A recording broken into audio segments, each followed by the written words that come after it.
we left off with the 4 different types of agency that were possible in sales transactions.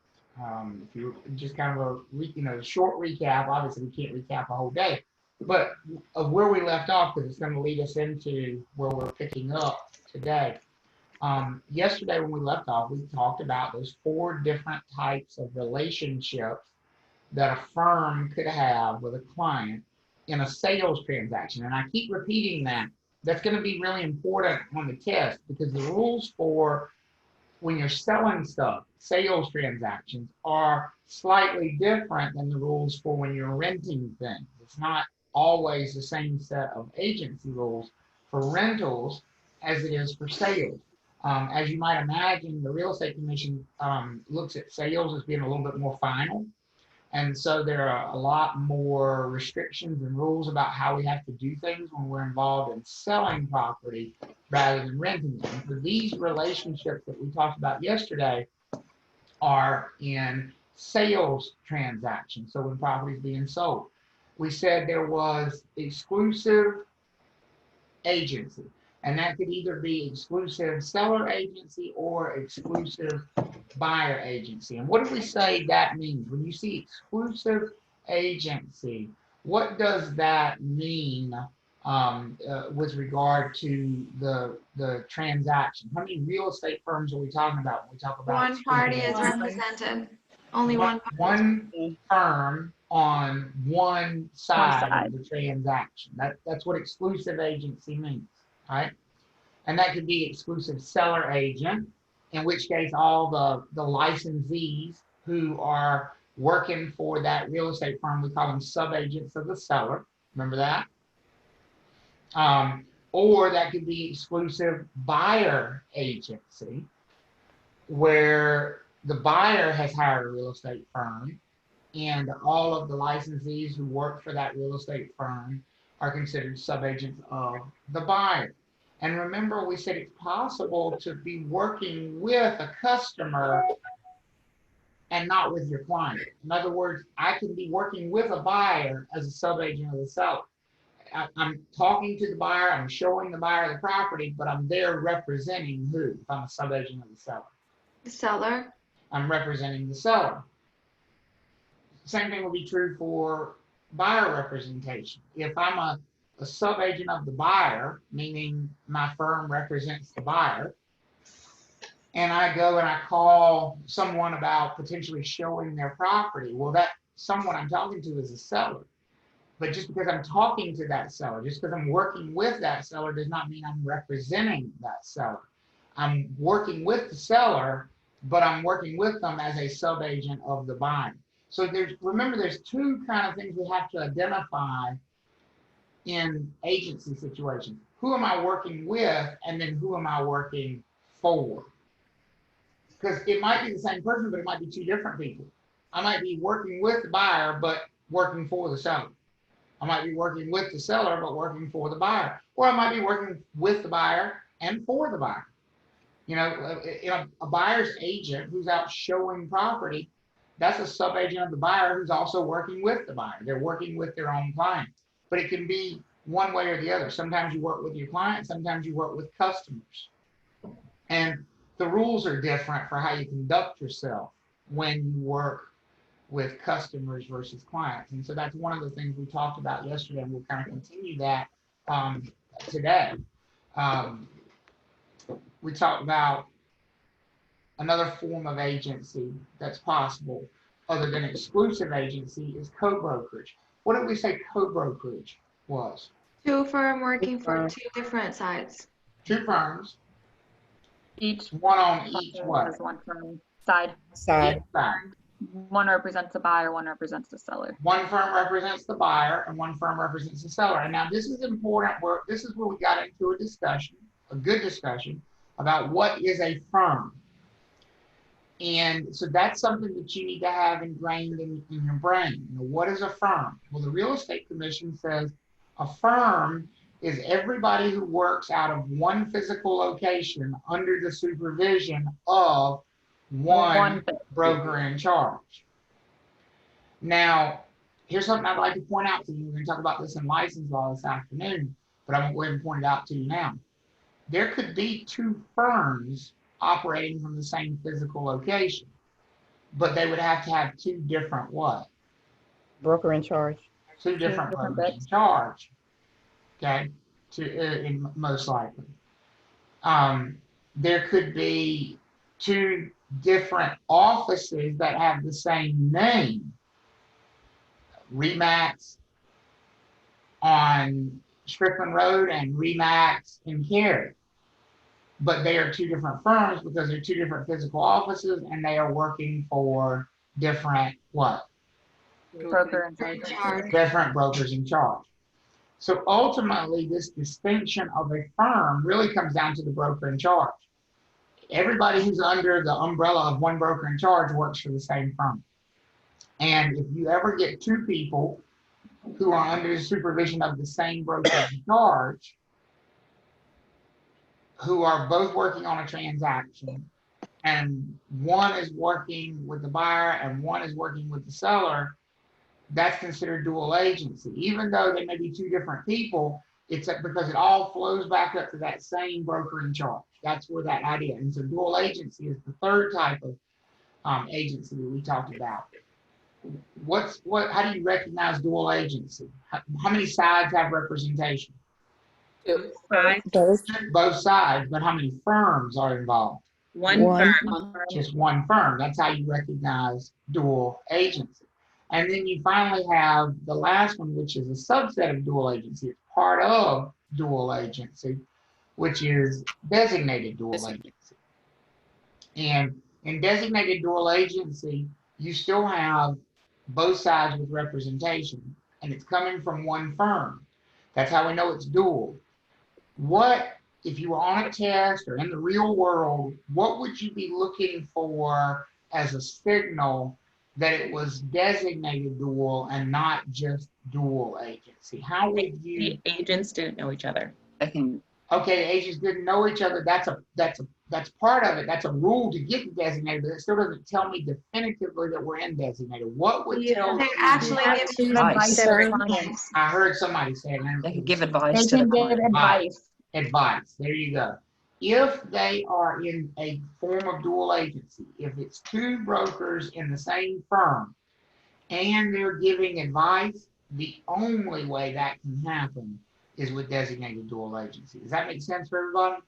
Mm-hmm. Now, on the test, and this is going to be something you have to resist, for whatever reason, and I do understand why it happens. Students tend to, as soon as they see it's two different agents, assume we're talking about designated dual agency.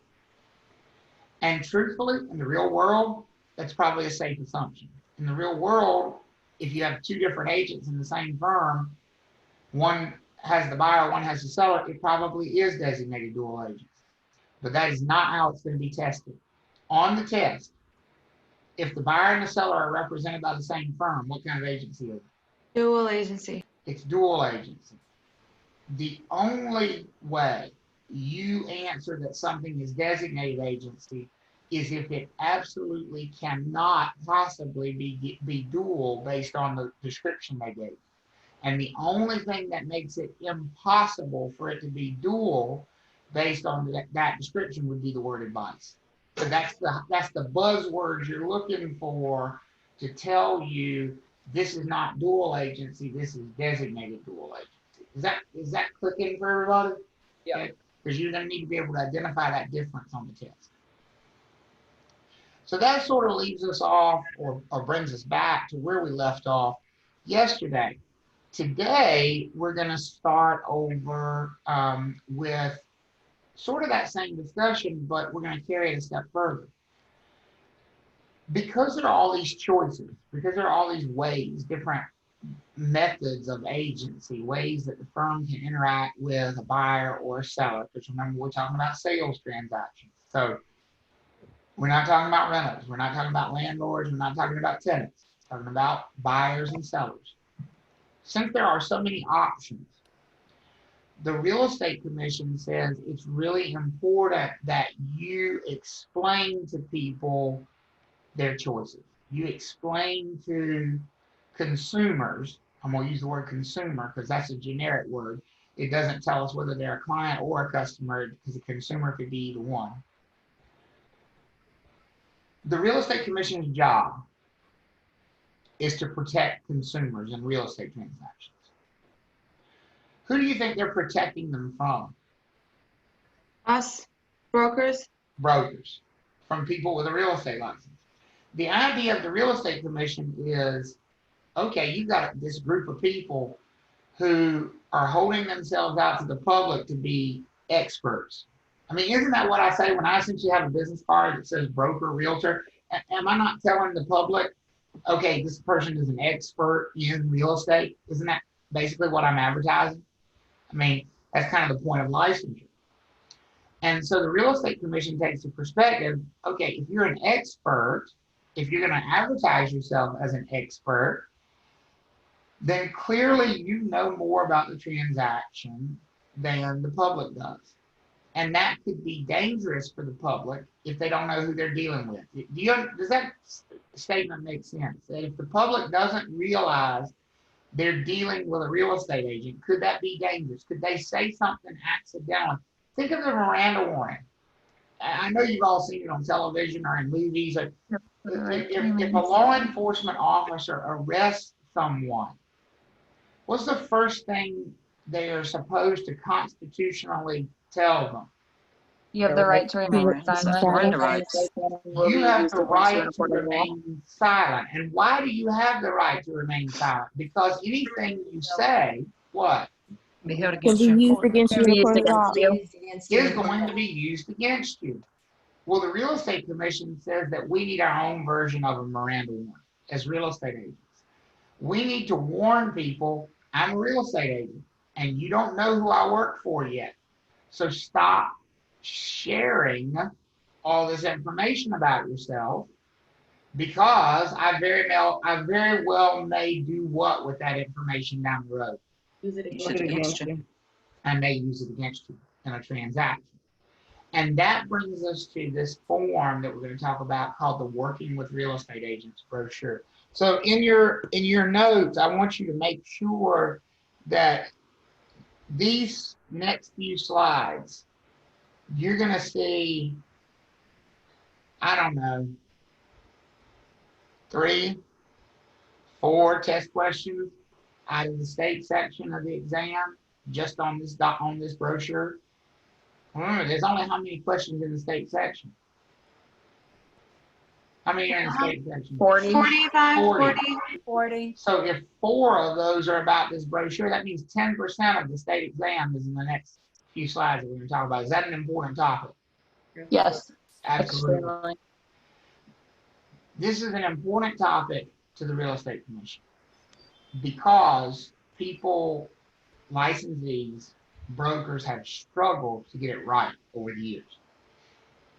For whatever reason, real estate agents decided that they don't like having to warn consumers because they feel like people shut up. Well, guess what? They should shut up. You have the right to remain what? Silent. Silent. That's the whole purpose of the warning, is to tell them, stop talking. You're sharing too much information. Here's the truth. When should you tell a real estate agent all about yourself? Only after you've done what? Signed a contract. Hired them. Signed an agency agreement. Because remember those duties we talked about that we owe to our clients, we talked about confidentiality. But we only owe them confidentiality if they are our what? Client. If they're our client. And when do they become our client? After signing an agreement. Down the line. Contract. When they sign an agency agreement. So that's what this warning is for. That brings me to a very important point about this document and this warning. When should the warning come? When should you warn somebody? Don't tell me a bunch of stuff about yourself. Should be early or late? Start telling It should be early. Like the first thing. It should be very early in the process. Very early. And I heard somebody say first thing. Pretty close. First. You're good. Steph wants to give the answer so bad. First substantial contact. We're going to talk a lot about this phrase right here. First substantial contact. Got to change my pen color back up here. We're going to talk a lot about this phrase of first substantial contact right here. The most important word here is the word substantial.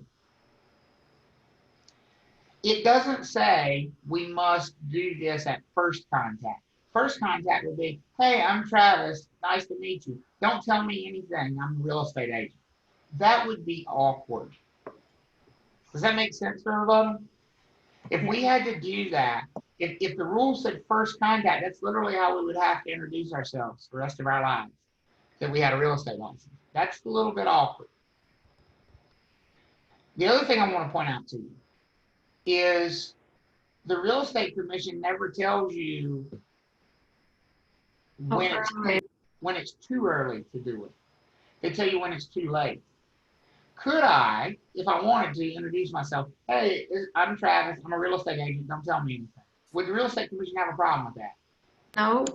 No, they would say he's given the warning and he's giving it early enough.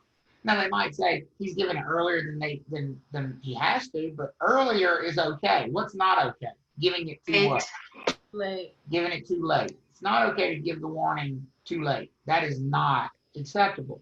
So that's why we're going to talk about what first substantial contact is and when it is, because that's the deadline. That's the last possible moment that you can give this warning. And I'm going to give you a reminder. This question is going to show up on the test, and people fall for it every single time. Don't be a sucker. Don't walk around with a big loser sticker on your forehead and miss this test question. Because I'm going to tell you it's coming, and some of you are going to miss it anyway because you're hard-headed. This document is only used in sales transactions. I'm going to say that again. This document is used in sales transactions. Now I'm going to give you a true-false statement. The Working with Real Estate Agents brochure should be used in all real estate transactions. True or false? False. False. False. Because it should not be used in what? Leases. Leases. In leases. Be careful of that statement. That statement is incorrect. It is not used in all real estate transactions. It is used in sales, all sales transactions. Is it used when we're selling a house? Yes. Yes. Is it used when we're selling a farm? Yes. Is it used when we're selling a timeshare? Yes. Is it used in property management? No. No. I don't care what you're selling, you use this form. But if you're leasing, you don't use this form. Are we all clear on that? Because that will definitely show up as a test question. There's no doubt about it. This is what the brochure looks like from the Real Estate Commission. You can obtain copies of it from the commission for, I think they're 12 cents each. And you can order them and they will ship them to you. Keep them handy because you're going to need them handy, because there will be lots of times as a real estate agent where you cross this boundary of first substantial contact. So I'm going to tell you a story, and it's a true story. And I want you to tell me, I'm not going to define first substantial contact for you, but I'm going to tell you when it happened in this story, which is a cute story. And you tell me then what first substantial contact is, okay? So this is a true story. In a more normal time when I was teaching classes in person, our school is located off Wake Forest Road in Raleigh. And I was on a lunch break teaching a class. And I went down the street to grab some lunch, and I went through the drive-thru at Burger King down the street. And when I teach in person, I normally wear a lavalier microphone, you know, the clip-on lapel microphones. And I had it, I just realized my top button of my shirt was undone. I had my microphone was still clipped to my shirt when I was in the drive-thru. When I didn't have the transmitter pack on, I'd taken that off and left it at the office, but I still had the microphone on because, you know, the wire was inside my shirt. It's a pain to take it out just for lunch. And I don't think anything of it. Well, I was at the drive-thru and I ordered and I pulled up to the window and the lady who was running the drive-thru window, she's super nice, super chatty, and just, one of those people who just makes you smile. And she looked at me, and the first thing she said, and I couldn't figure out what she was talking about, she said, "What are you, the weatherman?" And I said, "What?" And she pointed at the microphone. And I looked down and I laughed and I said, "No, I'm not the weatherman. I teach classes." And she said, "Oh, honey, what kind of classes do you teach?" I said, "I teach real estate classes." And she said, "Ooh, I like real estate. My husband and I, we've been thinking about buying a house, but his credit's terrible. And so we got to work on that before we can buy a house." Right there, that's first substantial contact. Up to that point, we're having a casual conversation. But right there, the real estate commission says I'm supposed to warn her. This is the deadline. This is first substantial contact. You tell me what changed about the conversation. She disclosed personal information about herself. She gave Her me husband. information about who? Her husband. Her husband, herself, them in the transaction. And it's information that could possibly hurt them in the transaction. Does that make sense for everybody? The first time they tell you something that, let's play devil's advocate here.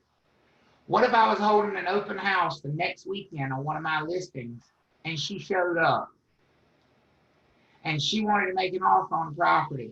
What would be the first thing I would tell my seller client about these buyers? Her credit is terrible. Her credit's terrible.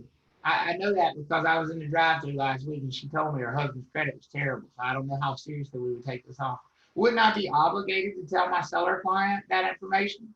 Yes. And so because it's information that I would and could use against her and her husband in a transaction, the real estate commission says, that's it. That's far enough. One step further and you've gone too far. Right now, you have to shut this down. You have to stop this conversation and you have to give her a warning. You have to tell her that you're a real estate agent and that she shouldn't tell you anything else unless she decides she wants to hire you. Now, why is it important to say that unless you decide you want to hire me? Because if she hires me, then what am I going to do with that information? Confidential. I'm going to keep it confidential. She can spill her soul for all I care once she hires me. I mean, if she hires me, she can tell me anything she wants to about her bad credit because that's going to be, between me and her. Because I become her agent at that point. I become her fiduciary, her representative. I'm looking out for her best interest. But until that point, she has no idea who I am, who I work for, how that might impact her in the transaction. Does that explanation help you as far as what the real estate commission considers to be first substantial contact? Yes. So it's going to be, they're going to define first substantial contact as the first time that somebody gives you not just personal information, because that they could give you personal information. I love the color blue as personal information, but it has nothing to do with the real estate transaction. So it's going to be personal information that would be of relevance to the real estate transaction. My husband just got his job relocated. That's why we're moving here. Would that be first substantial contact? Yes. Absolutely. No question. So I'm gonna do a little exercise here. And I want y'all to tell me when is first substantial time. We use Seth. Seth's the licensee. Okay. Let's assume he's holding an open house. And I'm the buyer. And I've visited the open house. Okay, that's a little hypothetical situation. So Seth, what's the first thing you're gonna do when I walk into an open house? Just random. I know you've already set up your cookies and your balloons and all that stuff, but what are you gonna do when I walk through the door most likely? Hey, how are you today? You're just gonna greet me, right? It's not. Nothing formal. You're just gonna, hey, welcome to the open house. Hey, I'm good. I'm Travis. It's nice to meet you. Nice to meet you. My name is Seth. I'm the agent who's going to be hosting the open house today. If you have any questions, please feel free to let me know. Okay, so can I just take a look around, or do you need to show me around, or but can I just wander around? Is that all right? Yeah, that's fine. Let me And know if if I you have have any if questions. I have any questions, just come find me. Yeah. Okay. I mean, I do have a question. You know, before I look around too much, because I kind of looked around a little bit while you were talking to the other lady over there. How much is the house listed for? 275. Okay. All right. Well, that works. I mean, we're sort of looking somewhere between 250 and 300. You know, that works. How many bedrooms is it? 3. 3 bedrooms. What school district is it? Wake Wake County. County. Good, because my kids already go to Wake County schools. So I want to make sure we don't have to change schools. That's for substantial contact. Right there. No, the income, I thought, was her telling you what they're looking for? I was thinking budgetary. A generic price range, and that's why I threw that out there. That's a good point, Beverly. And that's why I threw that out there, because they may test on that. A generic sort of price range, the real estate commission would not consider for substantial contact. Notice I said, oh, we're looking somewhere between 250 and 300. Now, if I phrased it as, well, you know, we've already gotten pre-qualified, and the max we qualify for is 270, that's a little bit more down the road of specific. But the real estate commission would definitively say, you know, the statement about, oh, well, students in Wake County schools, because my kids already go to Wake County schools and I want to keep them there, is definitively first substantial contact, because it gets to what they call motivating information. You know, like, why am I motivated to be interested in this particular property?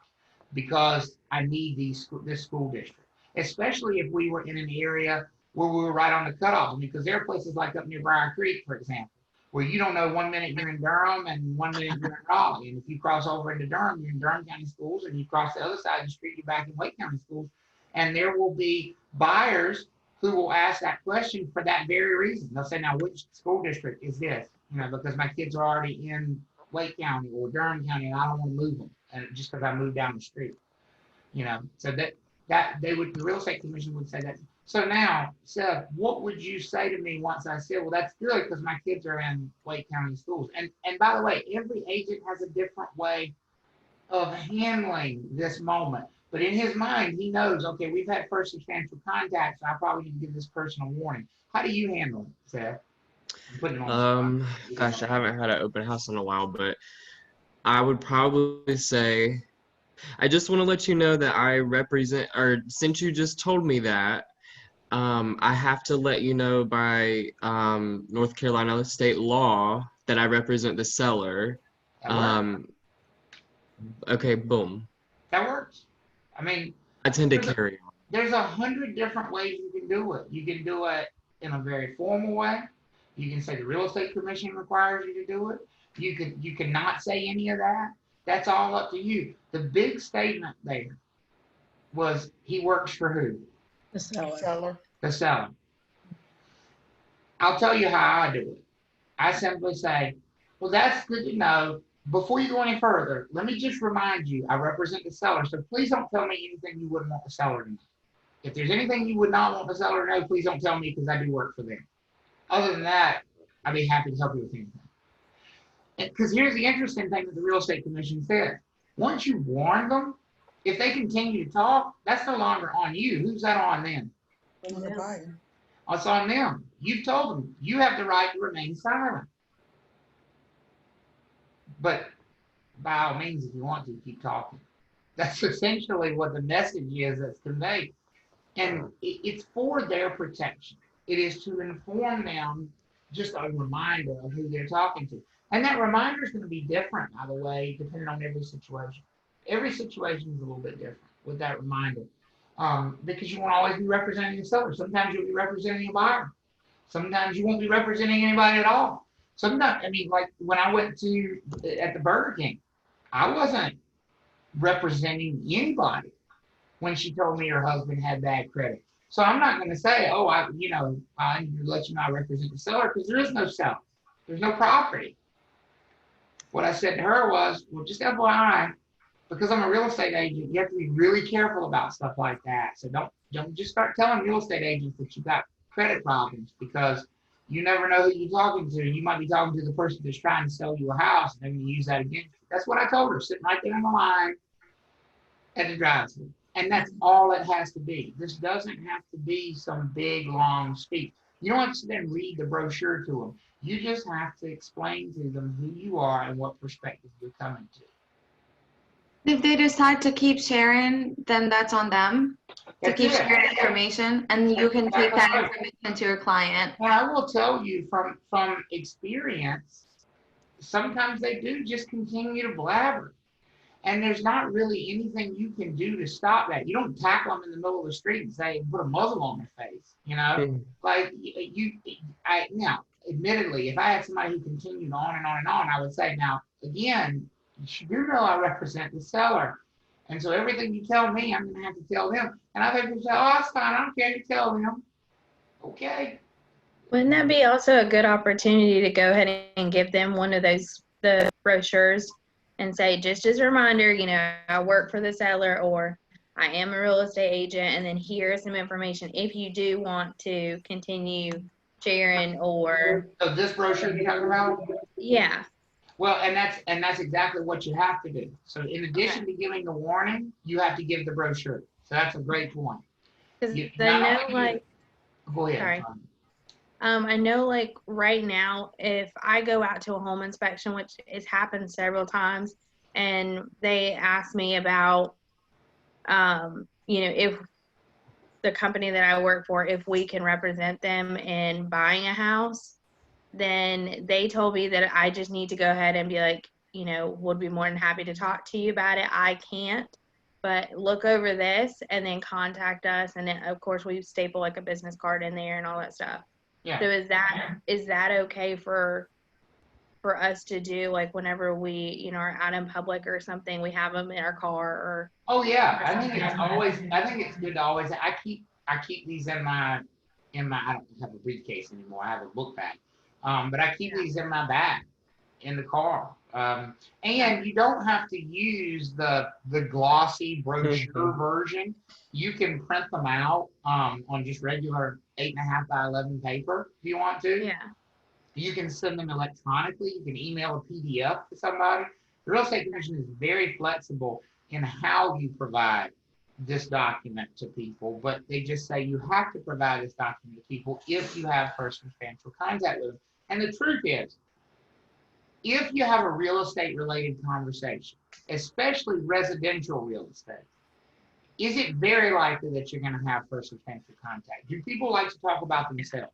Yes. Mhm. Absolutely. They do. It's hard to imagine a residential real estate conversation that goes more than 15 seconds where somebody doesn't share something about themselves. And people don't even think about it. They don't even realize they're doing it. I mean, it can be as simple as, you know, I have been putting a sign up in front of a listing in a neighborhood before, you know, and the neighbors are walking by and going, oh, you're putting a house in the market. Yeah, it's going up on Friday.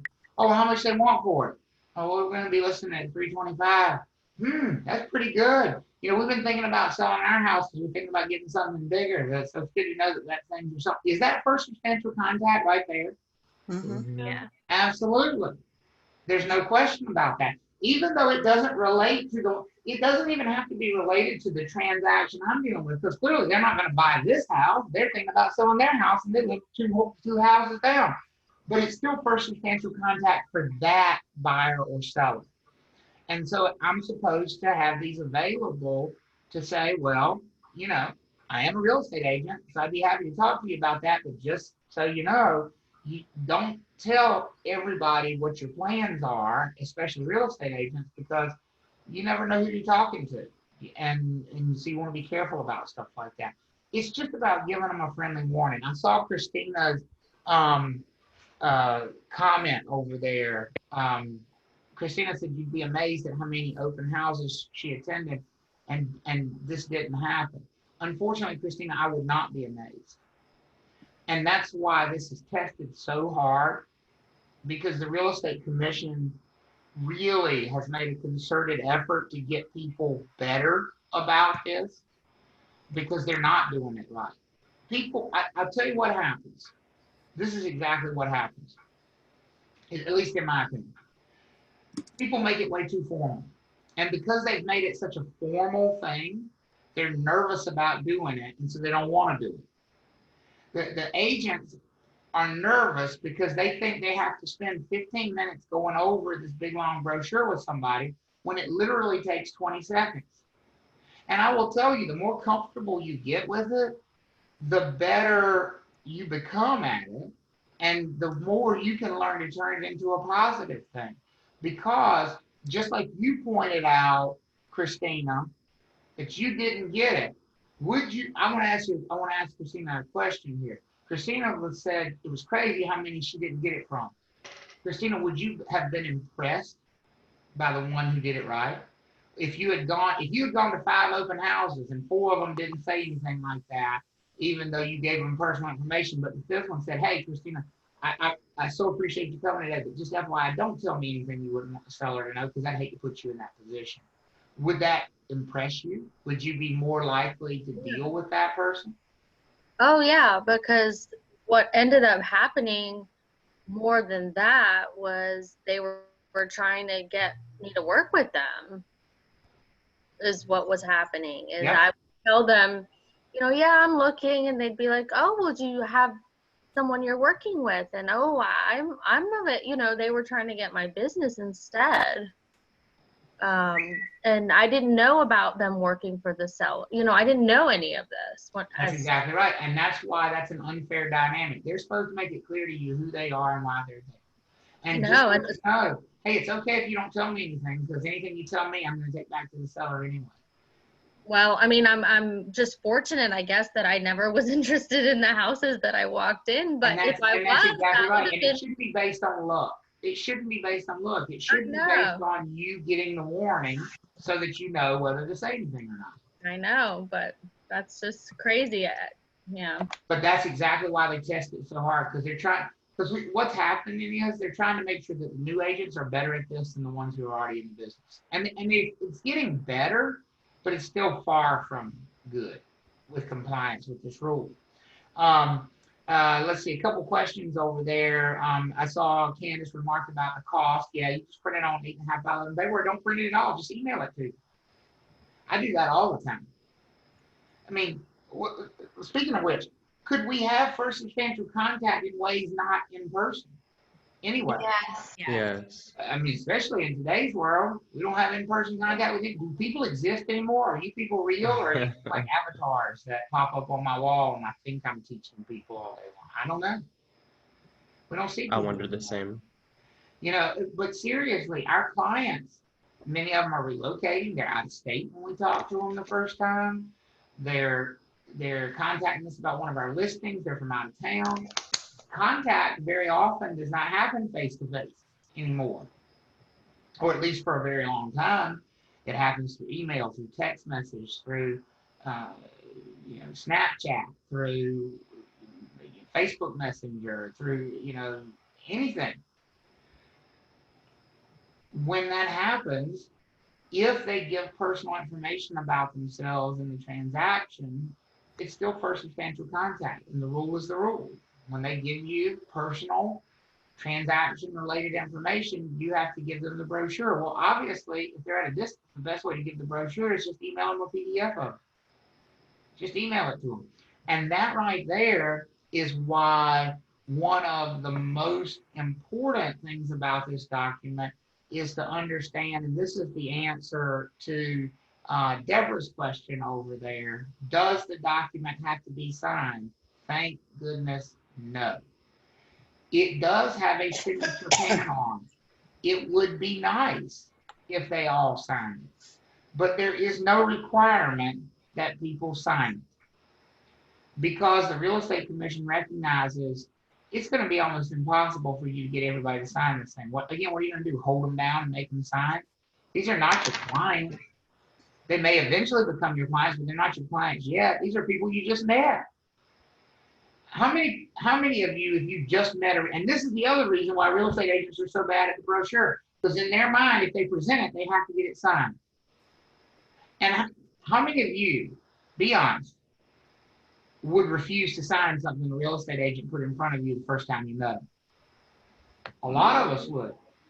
That's why the rule says you don't have to sign it. The rule says it doesn't have to be signed. And I see people all the time freak out. They wouldn't sign the working with real estate agents. Who cares? Well, my office is supposed to be signed. Well, then your office is a moron. Well, I can't say that in my bed. No, but I can. Give me her phone number. And don't think I won't, honey. In a heartbeat. Have called a many of them and said, listen, if you don't know the damn rules, you got no business being a broker in charge. So you need to fix that quick, fast, and in a hurry. Because what you're telling these people is not right. Because here's my concern. If a BIC has a rule that says everyone, you have to turn in a signed working with real estate agents brochure, I think that has the opposite of the intended effect. Because if you tell them it always has to be signed, what that means is they're going to be scared to present it. Does that make sense to everybody? The reason the rule says you don't have to have it signed is they don't want you to be scared to present it. They want to make sure. So what do you know what I do when somebody says they won't sign it? I just write on there, would not sign. Sometimes I even get sneaky. I can be sneaky too. I have just to play a game with them, not even because it's necessary, just because I like playing the game. I'll present it to people, and I'll say, if you'd like to, you can sign this panel. It just says you got the brochure. Doesn't mean anything else. I'm not comfortable signing anything like that. So I take a big old pen and I write right across the thing, would not sign. And I hand it back to them. I say, would you sign down there just saying you refuse to sign? And half of them will sign it anyway. Now, that's not necessary, but it's just a fun game that I like to play with myself just to see if I can get them to sign it anyway. But if they won't sign it, who cares? It's no big deal. It's not a big deal. What is a big deal is presenting. Travis, Sheila asked, do you have the track you provided to? And I think you pretty much just answered it, but just wanted to touch base I on have it. a very sophisticated filing system for these things, Sheila. It is a shoebox in the corner of my office. Literally, that's all it is. I mean, when I go out, if I meet somebody during the day and they sign a working with real estate agents brochure, or if they don't, whether they sign it or not, I present it. And if they don't sign it, I just write on there would not sign, and I write their name, whatever I know about them. Even if I don't know their name, I just write, person at Burger King would not sign, and I throw it in the box. Because here's the thing, you got to think from the Real Estate Commission's perspective. If they ever come in to audit your files, which they might, and they say, are you presenting the working with real estate agents brochure? And you hand them a shoebox with 200 of them in there, what do you think the answer to that question is? Yes. Yes, he's presenting the working with real estate agents brochure. They're not looking for one specific one. They don't expect everybody to be 100% on it all the time. They're going to look at it and say, clearly he's doing it. Clearly she is following this rule as best she possibly can. I'll tell you what they do see as a warning sign, and this is what they find in a lot of people's files when they audit the files. Oh yeah, we have working with real estate agents brochure. Every transaction we closed last year, there's one in the file. And they say, well, where are the rest of them? And they say, the rest of what? The Real Estate Commission realizes that you didn't close every person you talked to all year long. If the only ones you have on file are the ones you closed, that is an absolute positive sign that you are not doing this right. Does that make sense to everybody? Should you have way more of these than you have clients? Yes. Yes. Yeah, because everybody you encounter that you have this conversation with should have one, whether they sign it or not. If they don't, I've had people say, well, they didn't sign it, so I don't have anything to keep. Sure you do. You keep the one that you wrote on there that they wouldn't sign, and you keep that. Date it, but would not sign, throw it in a box. Travis, I have a question. Okay. So, you know the scenario that you gave us between you and Seth about like the open house and stuff? So, you know how like you said something personal and then Seth was like, okay, well, for a substantial contract, basically. So since they didn't know that before, are you still allowed to use the information they gave you to help the seller? So, in other words, do you ignore the one thing they told you, or do you use it? Is that what the question is, Danya? Yeah. You use it. You use it, which is unfortunate for them, but it's better than allowing them to keep talking without giving a warning at all. And that's why some agents don't wait for first substantial contact. Remember, the Real Estate Commission doesn't say do this at first substantial contact. They say do it no later than first substantial contact. So if I'm entering into a conversation where I think it's very likely that somebody could share personal confidential information, I go ahead and get the warning out of the way before we ever get there. I'll give you an example of when I would do that. When I go to a listing presentation, does everybody know what a listing presentation is? Like when you go sit down as a real estate agent with the seller and you talk and you're basically trying to, solicit their business and get them to hire your firm to list their property. When I go to a listing presentation, do I have a pretty good idea that during that conversation with the seller, we're probably going to discuss something personal about them? Why they want to sell, how much they need to sell for, what they're going to do with the money. Are they planning to move to another town? Are they planning to use that money for a next purchase? Is it very likely that the conversation with a seller about selling their house is going to go in that direction? What do y'all think? Yes. Yes. Yeah, I can't imagine how it wouldn't. I mean, what's the seller going to do the whole time? Sit over there with their arms crossed, not saying anything? No, they're going to say, well, how much do you want to charge us? What do you think my house is worth? Well, I think your house should be listed at $425. Well, we have to sell it for at least that because we're buying a new house down the street in the new construction neighborhood, and we need at least that to buy that.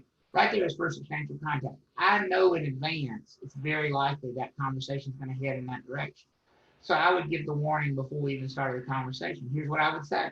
Before we even started, I would say, hey, before we get going, I just need to let you know, I know we're probably going to talk about a lot of things about selling your house today, but you have not hired me yet.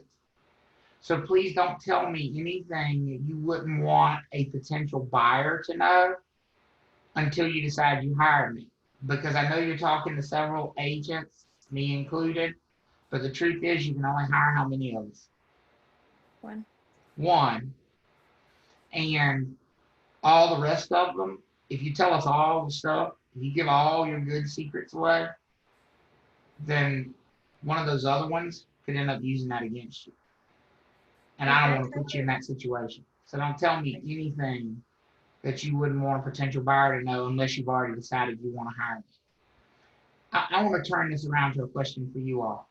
If a real estate agent that was sitting across from you was that bluntly honest, would you immediately have a level of trust with them that you might not have with some of the other ones? If they were willing to say to you, hey, don't share this with me until you know you want to hire me, would that build some level of trust? Yes. See, this can actually be a really good thing. From a business perspective, it can be a really good thing. Does that answer your question, Diamond? I know it's probably a longer answer than you want. That was my question. I have one other question that might not be like really relevant, but I was just very curious. So if a house is up for foreclosure, because my parents were looking at one and they met up with the real estate agent, would the seller be the bank? Does like the real estate agent work for the bank? Or it is almost impossible to know without looking into what is potentially going on with the property. I mean, it's hard to imagine that I could give you an answer to that without doing some research. And that's exactly why your parents need an agent who's very knowledgeable about foreclosure sales to go look at that, because somebody needs to do some research and see where it actually is in the process. Has it been foreclosed? Has it gone through the foreclosure auction process? Who owns the property? Are they talking to the right person? So it has a lot to go behind it when it's. It does. Absolutely. Absolutely. Curious. Yeah. Thank you. You're I have welcome. There's a couple questions. Oh, I'm sorry. Go ahead. Okay. So is the warning, would it be enough if you didn't have brochures on you at the moment, or would that warning that you tell them, be aware of what you tell me, I'm working for the seller, would that be enough? As long as you send them the brochure as soon as you possibly can, send them an email. Okay. Yeah. Thanks. I mean, and that's why couldn't you just have the PDF saved on your phone at all times? And so if you didn't have one on you personally, couldn't you just have it on your phone and email it to them while you were talking to them? Okay, so that only applies if you're talking to potential buyers, like the lady in the drive-thru. You don't have her information, so you wouldn't be able to send her that brochure? You'd need to ask her info. I would ask her. I mean, I would simply say, hey, I'd love to send you this brochure from the Real Estate Commission about that. Can I get your email address? And if she wouldn't give it to me, that's exactly what I would write on the form. I would write, wouldn't sign, wouldn't give me your email. And I would throw it in the box and I would be done with it. Okay, makes sense. Thanks. Because all I can do is attempt. I mean, I can't force. Seth, did you say we had some other questions? Yeah, there's a couple in the chat. Beverly had one. So if a buyer said they want to spend $275,000, does this make it personal enough now instead of giving a generic number? I think that's getting a lot closer, Beverly. I mean, I think if somebody says, especially if they say something tied to it, like that's the top of my budget, that's all we can do, or that's all we're qualified for, then that would definitively cross the line. If somebody says, well, 275 is right on the mark for us, probably. If somebody says 275 is the most we qualify for, definitely. So it's right there on that razor thin cutoff. To be safe, I would certainly give, because there's no such thing as, you can't be too overprotective, right? What does it hurt to give them the brochure? It doesn't. I'd rather give it and have found out I didn't need to than the other way around. Let's see, is your personal information on the brochure or can you put it on there? Yes, absolutely. As a matter of fact, the Real Estate Commission even allows you to personalize the brochure. You can print this brochure with your name, your logo on the front cover. Your contact information can be on there. As long as you don't change the verbiage inside, you can do whatever you want to with this brochure. Alistair said, you have 3 business days, if not face-to-face. Should you just do it as soon as possible? Yes. It's so easy now. I mean, we have so many different ways of electronic communication. Just get it done. Does it count if you email it to the client and don't get it back? At least you can prove you shared the info? Yes, absolutely sure. I mean, again, we're not so concerned with what comes back from them. If they don't sign it, if they don't send it back, that's on them. What the Real Estate Commission is looking at is, are we doing our part? Are we providing the warning? Are we providing the information? Not, did we get something back from them? That's the reason the rule is written specifically in that manner. And then Brittany said, is there a limit of information the agent can give to the potential client about services before having them sign a contract stating they're going to work with you? There is no limit. The Real Estate Commission doesn't say, okay, you have to hire me now because you told me so much information. The Real Estate Commission just says, warn them, tell them they shouldn't give you that information unless they hire you. But there's not like, okay, we've gone too far now, you have to hire me. I mean, like, my question was mainly about as far as us as an agent. So like yesterday, whenever we were doing our little exercise and everything, and I was supposed to pick a agent to represent me in my sale, I was giving off ideas of things that I think would be great to market my property. So could an agent then sit there and say, well, we can do this, this, and this, or you see what I'm saying? Like, we offer these services to market properties. We do all this kind of things. Can they disclose that information before a potential client goes and signs the contract saying we're going to work with them? Sure. You can discuss whatever you want to as long as you've given them the warning. If they want to continue the conversation, even if they want to continue it in a very direct manner. I mean, I've had people that once I've told them, listen, you shouldn't tell me anything until you decide you want to hire me, who just continue to tell me the most intimate things you can possibly imagine. Well, my wife and I, we're about to get divorced because I've been cheating on her. Like, hold on now. What part of it? Don't tell me anything that you're not hear. I mean, if they keep going, they keep going.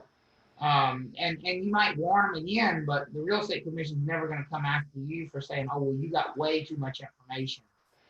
As long as you gave a warning.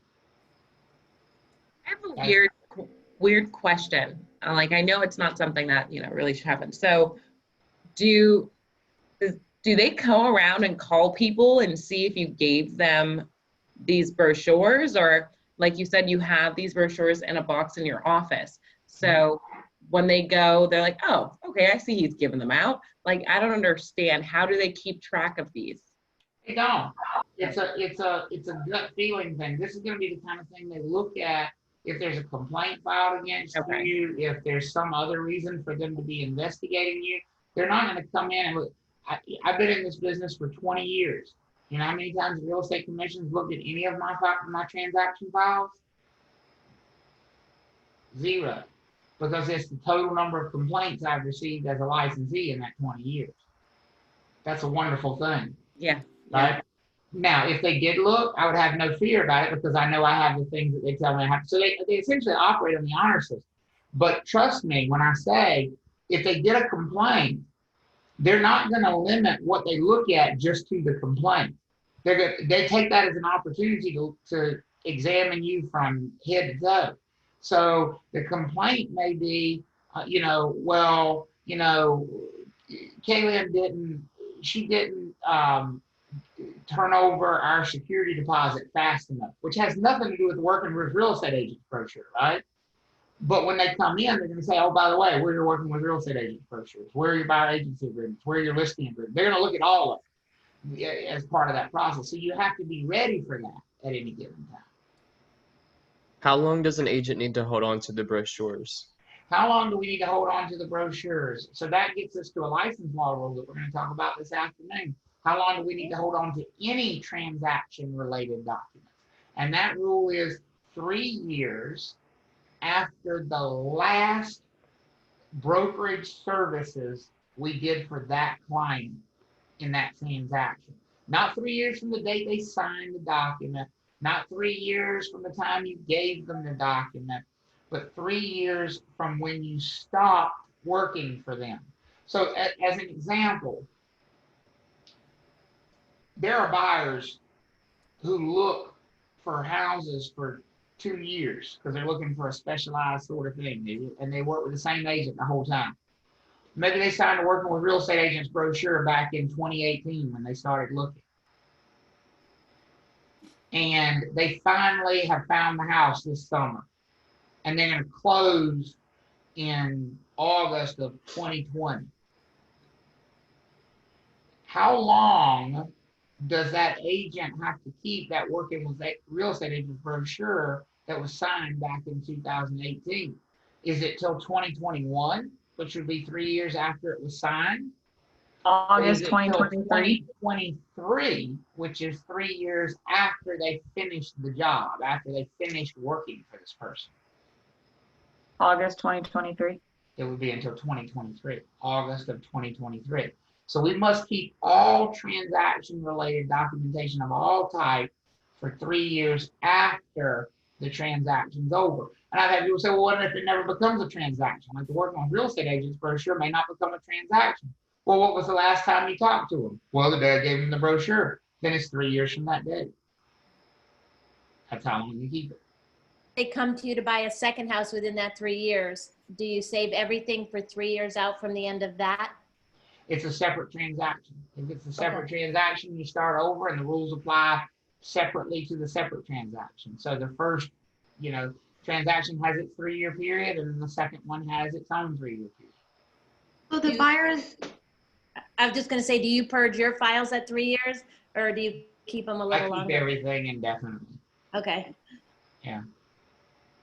so is the buyer's agent that only has an oral agreement with their future client, which is customer at the moment, they need to provide them with that and let them know that they can't give them any information that's specific? Like, no, not that they can't, that the buyer shouldn't until they've decided. but the agent needs to say that, right? Yes, absolutely.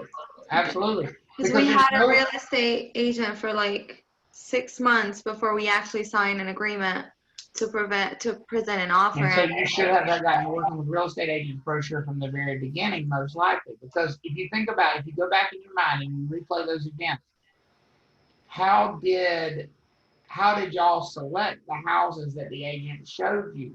Did you choose them and say, hey, we want to see these, which is not first substantial contact? Or at some point, did you tell them this is what we need, here's why, here's what we're looking for, we're already pre-qualified? Was there a conversation about pre-qualification? Any of those things would qualify as first substantial contact, which would have triggered the need for the brochure. Yes, they're basically, we showed him what we were qualified for and all the documents we got from the lenders and Right all there. that. Substantial contact. So that's for, okay. Yep. And that's when this brochure should have been given.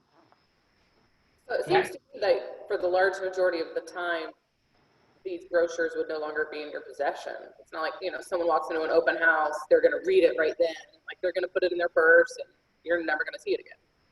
But you just make a note like, hey, I gave it to. You mean the agent's never going to see it again? Right. So the brochure has a separate signature panel that's perforated. It tears off. Gotcha.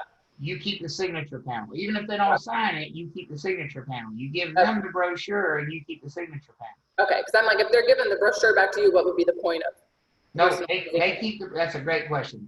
They keep the brochure, you keep the signature panel. And even if you print it on 8.5 by 11 paper, you print the signature page on a separate page. You keep the signature page, they keep the rest of the information. Okay? Great question. So as we said, it is not a contract. It doesn't create an agency agreement. It's just a review of the choices that are available to the buyer or the seller, and it's a warning. If they don't sign it, no big deal. They do not have to sign it. Okay? All those things are fair game for test questions about this document, by the way. Let's see. We don't need to worry about that.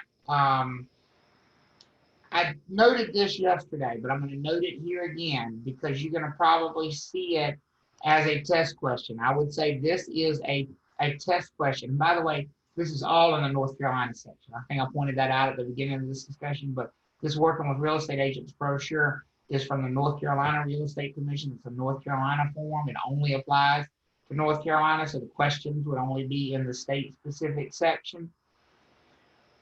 In North Carolina, you disclose your agency. That's what we call, given this form, disclosing agency choices, given the Working with Real Estate Agents brochure. That all means the same thing. In North Carolina, what's the rule we just said? When you have to disclose agency no later than what?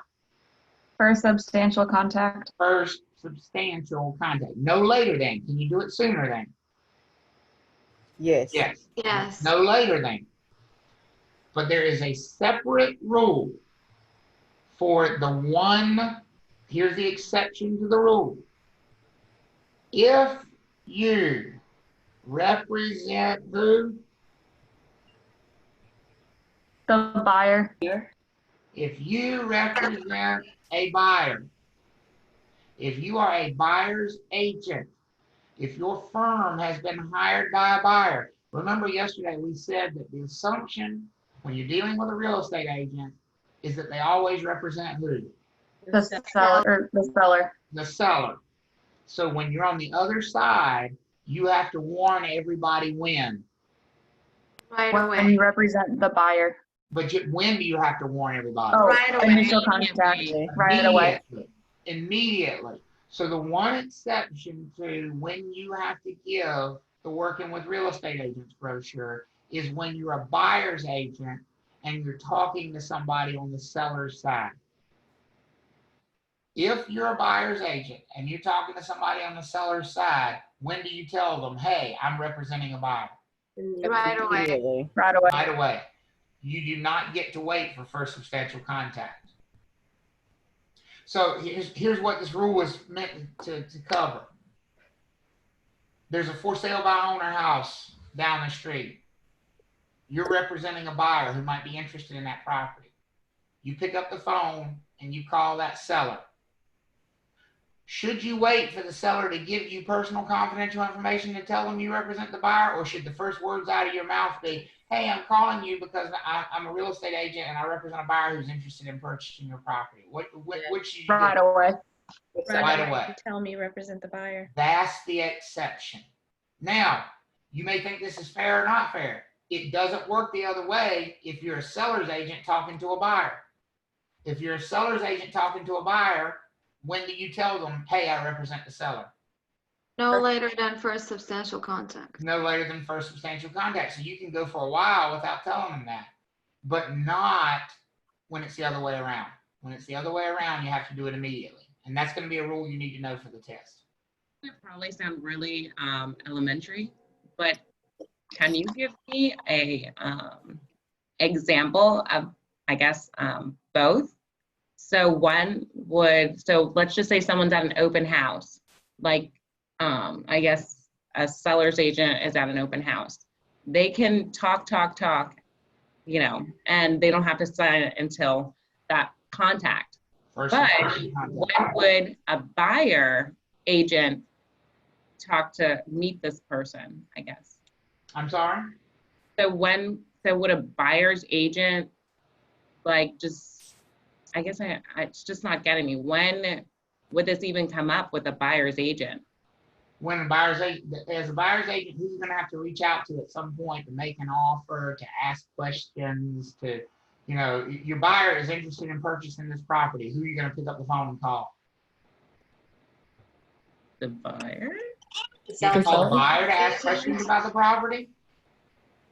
If your buyer wants to buy this property, but they have questions about, you have questions about the zoning, the HOA, how much, how do you have offers? Who are you gonna call? The seller. The listing agent. You're calling the seller or the seller's agent, right? And that's what this rule is for, that phone call right there. Because as soon as you make that phone call, it's the first thing that has to come out of your mouth. That you're working for the buyer. I'm representing a buyer. That's what does that help? Isn't this what we talked about yesterday when it's automatic to assume that you're representing the seller unless you state that you're representing the buyer? Yes, absolutely. Absolutely. So that's why seller's agents get a lot more leash as far as they can wait till first substantial contact. But buyer's agents, when they're talking to somebody on the seller side, have to do it immediately. Travis, so using your example of an open house, if you're a buyer's agent and you go in and you see Seth Thomas, who's the seller representing the seller, the first thing out of your mouth is, I'm Elizabeth Webster and I have a buyer in mind. Yep, that's exactly right. So if a buyer's agent, Elizabeth's point is exactly right. If a buyer's agent goes to an open house, and we do sometimes, I mean, if you've got a client looking in that neighborhood and you know there's an open house, why not peek your head in the door? Number one, you get to see the property. Number two, you get to see if they have much interest. You get to see if there's any traffic there, right? So a lot of buyer's agents will do that. They'll pop their head into an open house. And the first thing they should say is, hey, my name is Travis. I work for, blah, blah, blah, blah. I've got a buyer who might be interested. So I thought I would just stop by. It's like, boom, you give them the warning. Now they know who they're dealing with. We can move on. Exactly right. Okay. Are we all good on this little rule here about disclosure? Make sure we're all there on that. That covers the working with real estate agents brochure. What questions do you have about that? Where are we in your mind on the working with real estate agents brochure? Are you okay? Is there something that's not clicking with it about when you need to do it, what it is, how you do it, what you need to keep, all those kinds of things? I have a question. Go for it. Do we review that brochure with the customer and or you just give it to them to read? You don't have to, the review of it, yes, you have to review it, but the review of it can be 2 sentences. I represent the seller, so please don't tell me anything you wouldn't want the seller to know. Or I know you're looking for a buyer's agent and I would love to be that buyer's agent, but you haven't hired me yet, so don't tell me a bunch of things about yourself. Whatever the appropriate warning is for that person, that is reviewing the document. Nobody, not only are you not expected to sit down and go line by line to that form, that's the most counterproductive thing in the world because you're not going to pay attention to it. Okay. They need a short and sweet warning. That's what they need. Travis, you were talking about, I didn't get all of it when you said it, but it was a good reference for me. When we were on the first substantial contact, you said personal info related to, I didn't get the rest. So like, what is first substantial contact? What Well, no, it is. information I just would was be looking at first yeah. substantial contact? I Yeah. said if it was personal information and somehow related to the transaction. Like, I mean, personal information could be, you know, like I use the silly example, my favorite color is blue. That's personal information, but it doesn't affect the transaction one way or another. But Right. my kids go to Wake County schools and I want to keep them there. That's personal and it relates to the transaction because now I've basically said we want to buy in this area because of this reason. Okay. All right. Hey, Travis, I have a question. At that point, so you're at an open house and a potential buyer comes up, you tell them you're working the seller and they are not working with any agent. Could you recommend somebody at that point or you would not? So what I would do, Barbara, if a buyer comes in and they don't have an agent, to me, what I'm going to offer them or how that conversation is going to go is going to be dictated based on, number one, you've already established whether they have an agent. You said they don't. But number two, are they interested in the property that I'm holding as an open house? If they're interested in my open house, if you know, so question I'm going to ask them, well, what do you think of the place? Now I'm trying to gauge their interest for a number of reasons. Number one, I'm there to sell the thing, but number two, I need to know how to continue this conversation with this person. If I say to them, well, what do you think of the property? And they go, you know, it's nice, but it's not for me. I'm not going to shut the conversation down at that point because here's what I know about this person. I know they are actively looking for property because they're here. I know they don't have an agent, and I know they're not interested in what I'm trying to sell. That is a perfect recipe for me to be their buyer's agent. So now I know what avenue to go down with that conversation for me, which is I'm going to see if they are interested in potentially, because I'm going to say something like, oh, I understand that. It's not for everybody. Well, you know, if you don't mind, I'd love to know what it is that you're maybe more interested in, and I could give you an idea of where you might find it or send you some listings or something like that.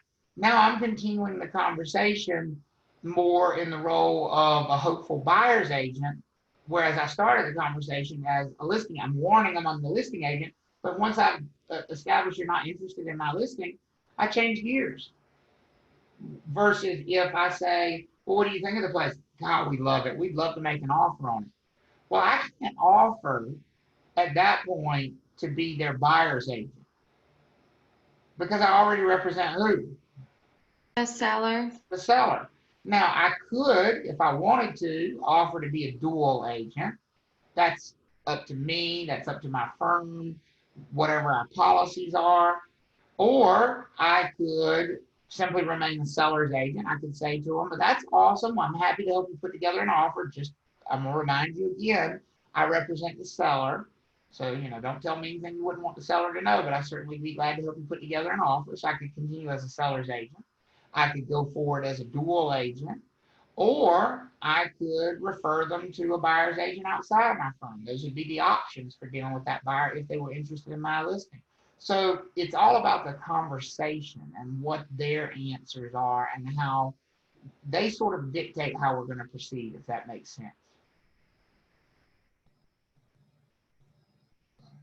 I think that answered what you were asking.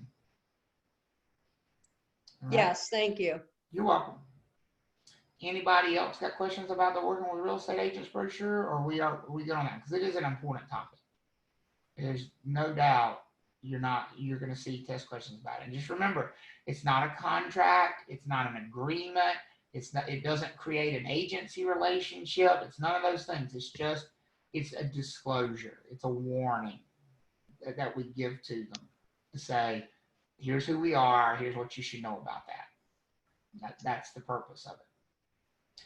So why don't we do this? Let's take about a 5-minute break, use the restroom.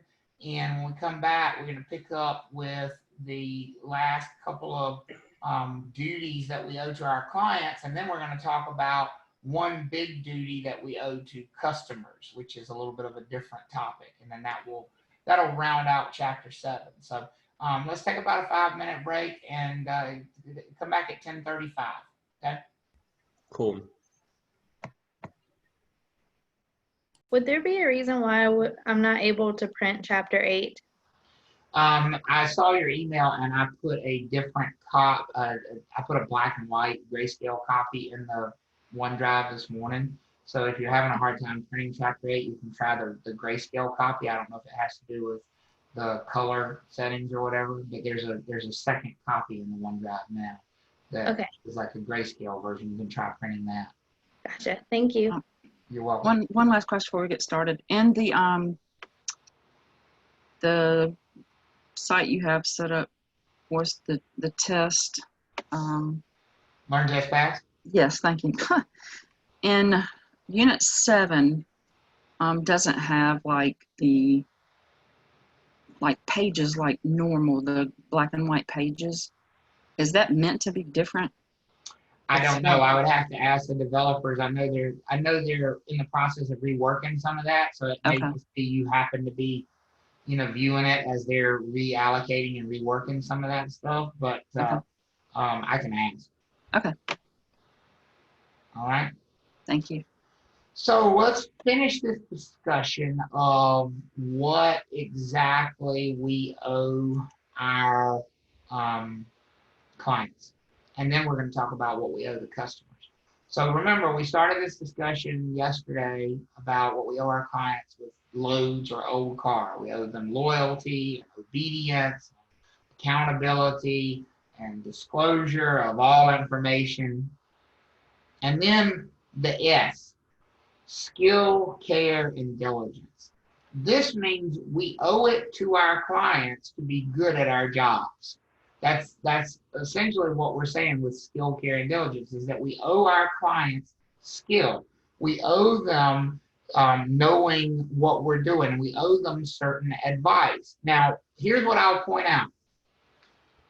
Unless you're a dual agent, almost everything in this section that we say we owe to our clients, we don't owe to our clients if we are a dual agent. Why would you think that is? Why would there be a difference?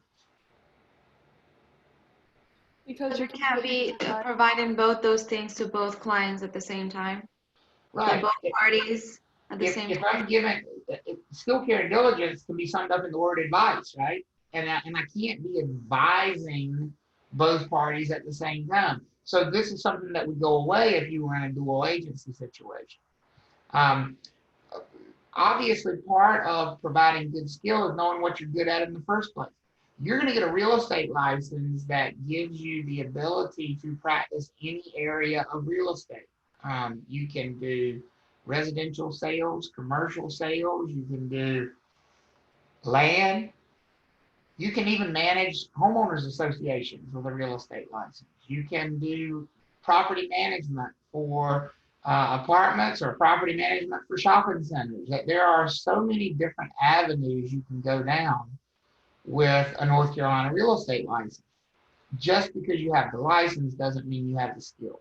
So make sure that you sort of stay in your lane and only practice in the areas where you actually have expertise, because you don't want to break the trust of your clients. You don't want to do things that are not, here's what I always ask myself. When somebody comes to me and says, hey, would you mind helping me with this? Would you mind representing me in this transaction? The question I always ask myself, would I feel comfortable doing that same transaction for myself? Or would I feel like I needed to go to somebody else and ask a bunch of questions? Because if I feel like I need to go to somebody else and ask a bunch of questions, then I'm probably not qualified to represent somebody else in that same transaction. It's just more a matter of like looking in the mirror and making sure you only take on the things that you know you have expertise in, or that you know you can get help and expertise from like the broker in charge or something like that. One of the expected things, this will certainly show up as a test question. One of the things that we are expected to give advice about is the value of a property. In fact, we're going to talk, chapter 17 is all about property valuation and how do we come up with a recommended value. Would you agree that buyers and sellers, one of the first things they're going to want to know from us is what's the property worth? You know, what should I offer as a buyer or as a seller? Well, what should we list it for? Is that probably one of the first questions that our clients are going to have for us? And we owe them that answer. We owe them good, solid advice about property's value. And I've had agents ask me, well, what if I don't know? Well, then you need to make a decision. Do you really need to be representing that client? And people say, well, just so you, that means, and I've had, especially new agents will say, well, so you're saying just because I don't know how to do a CMA in that neighborhood, I shouldn't take on that client? I said, no, that's not what I said. I said, you have to ask yourself if you should take on that client. What I'm telling you is you owe them the advice. You could also get the advice somewhere else. If I was uncomfortable as an agent with doing a CMA, a market analysis in a certain neighborhood, could I have an appraisal done on the property? Could I pay an expert to go in there and give me an opinion of value so that I could give good advice to my clients? Is that something I could do? Yes. Absolutely. We don't have to be experts on everything, but we owe our clients expert advice on everything. So if we don't know, then we go get it. I've had people say, well, you know, what do I tell my clients if they want to know if that's a load-bearing wall? Well, do you know if it's a load-bearing wall? No. Well, you owe them advice. So what do you tell them? We need to consult with who? General contractor, builder, somebody who would be an expert on that.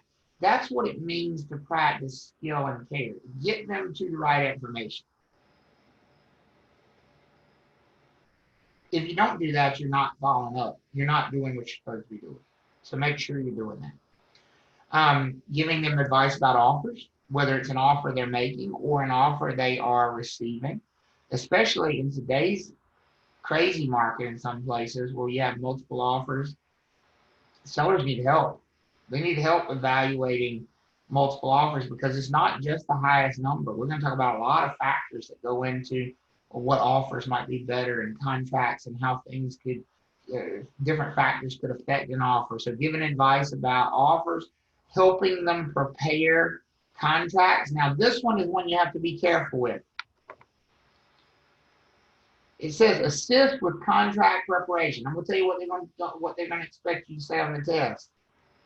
Fill in the blanks. That's what we can do.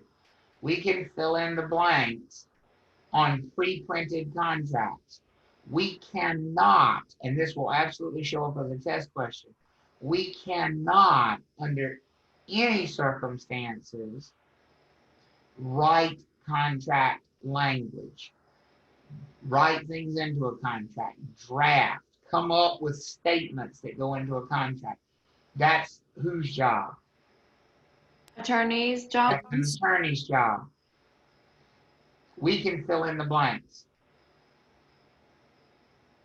Now, I want to have a quick discussion about that because there's going to be another test question you might see and people miss it because they take what I just said and they take it to an extreme that I did not say. You as a licensee cannot give or create contract language for your clients. If they want that, they need to go to an attorney. There's one other alternative for them if they want something written into a contract. They can either go to an attorney and get it, or what else can they do legally? What do you think? Can you do an addendum? Write it themselves. An addendum, but where's it going to come from? They still got to get it from an attorney. Where can they get it? If we can't create it for them, we can't draft this language, we can't come up with it, and they don't want to go to an attorney and pay for it. What's the one other option, do you think? I thought there were generic lease or generic like contracts. Generic lease or contract, but who wrote that? An attorney. An attorney did. So that's right back to the same thing. And this is why I bring this up. because all of you except one of you in the chat has caught on to it. There's the most obvious answer in the world out there, and you tiptoe around it and dance past it. They can can do it write it themselves. what? Themselves. Themselves. There is no law on earth that prevents them from writing their own contract language. Now, I didn't say that was a good idea. I didn't say it was advisable for them to do that, because if they're not an attorney, they may not know what they're doing. But it's certainly not against the law for them to write it themselves. So if you have a client sitting in front of you and they say, I don't like what this contract says, that line right there, I don't like it, I want you to cross that out, what's your answer to them? Can't do it. I can do that for you. And if they say, well, I want it out of there, then what's your response? You do it. You can write it and initial it. Initially. Here's your pen. But I'm advising you that's not a good idea. If I was you, I would contact an attorney. But if you really want to change it, here's the pen. Does that make sense? They can do it for themselves, because that's not considered the practice of law when you do it for yourself. It's just like real estate. If you're buying or selling real estate, you don't need a license if you're doing it for what? Yourself. For yourself. If you're changing contract language, you don't need a license. You don't need to be a lawyer if you're doing it for yourself. You need it if you're doing it for somebody else. So here's one super tricky question. And I'm not going to say why I know to point this out to you. I'm just going to say that I know to point this out to you.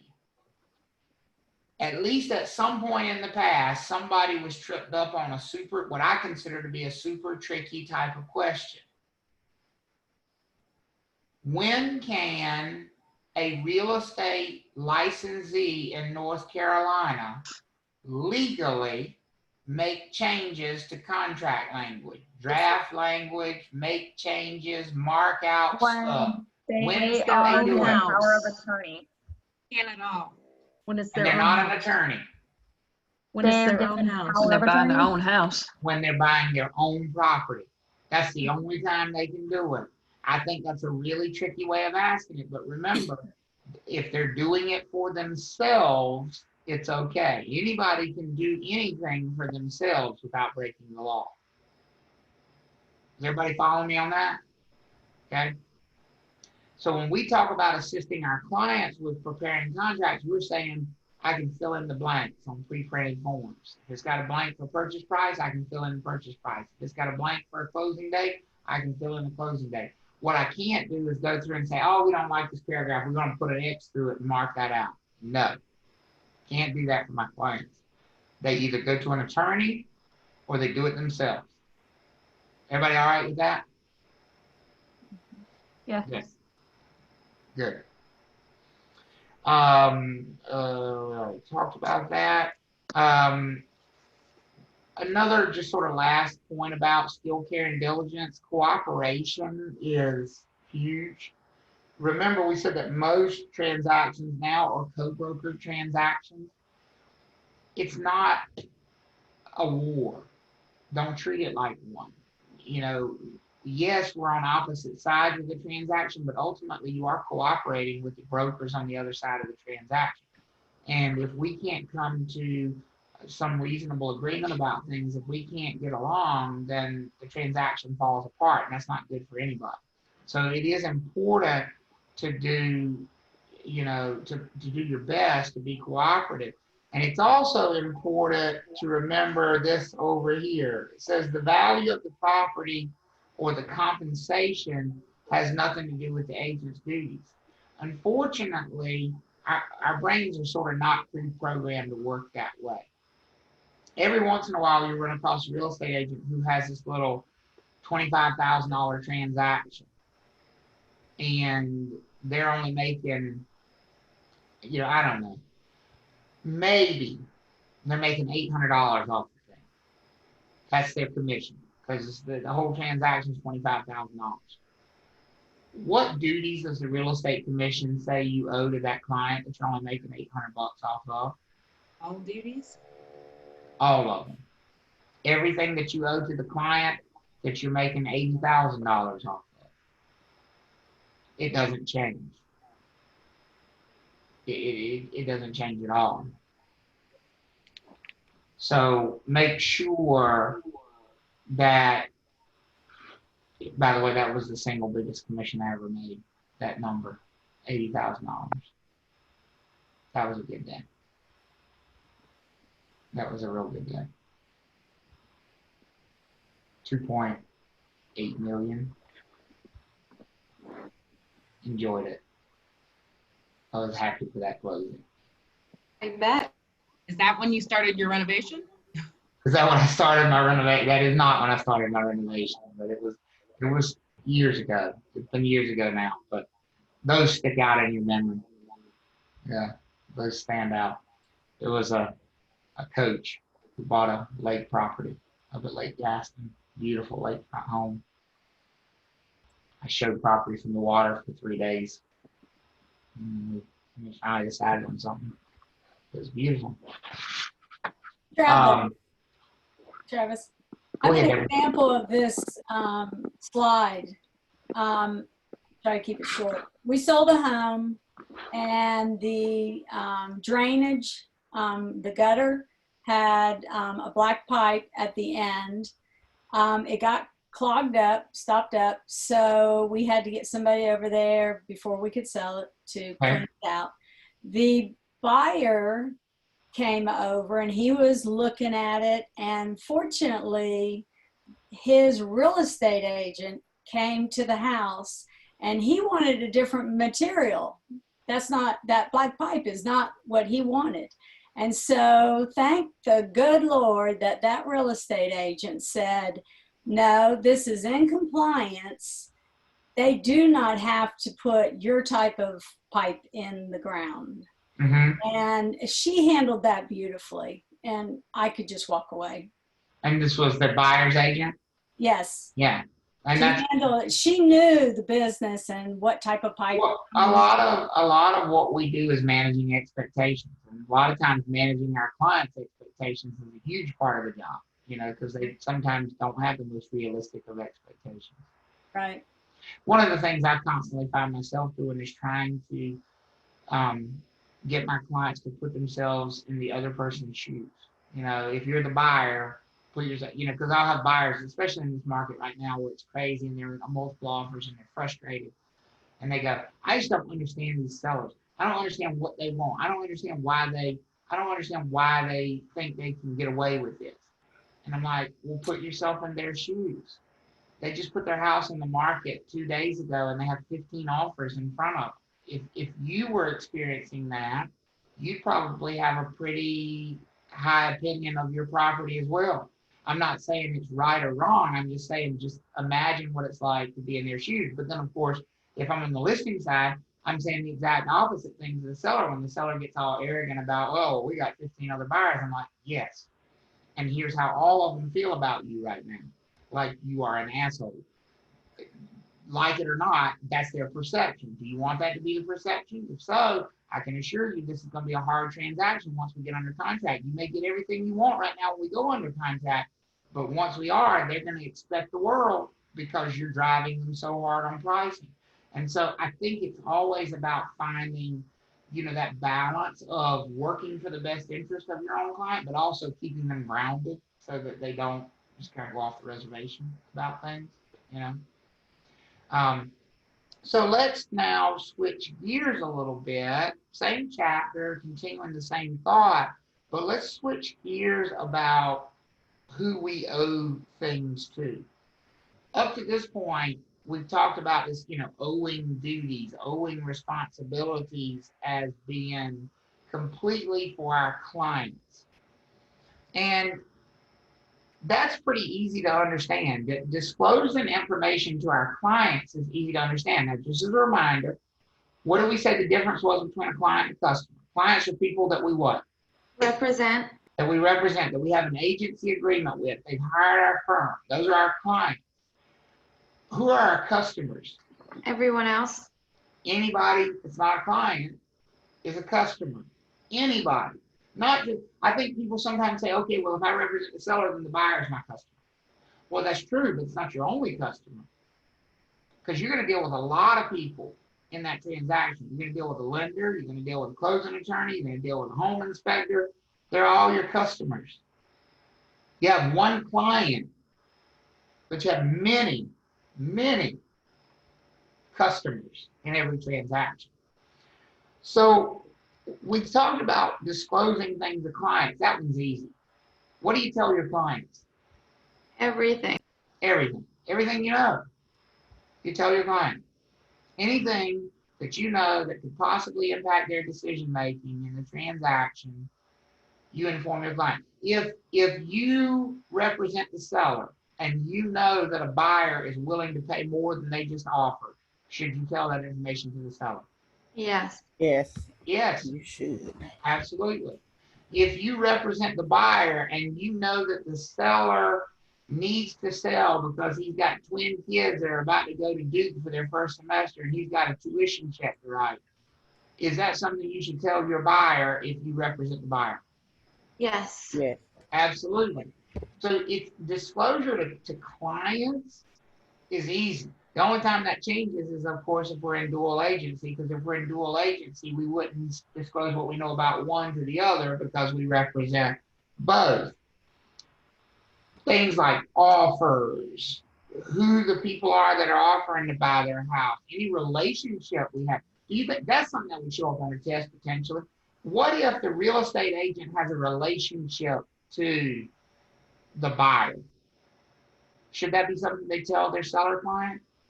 You know, the buyer's my sister, by the way. Should we inform the seller of that? Yes. Absolutely. Absolutely.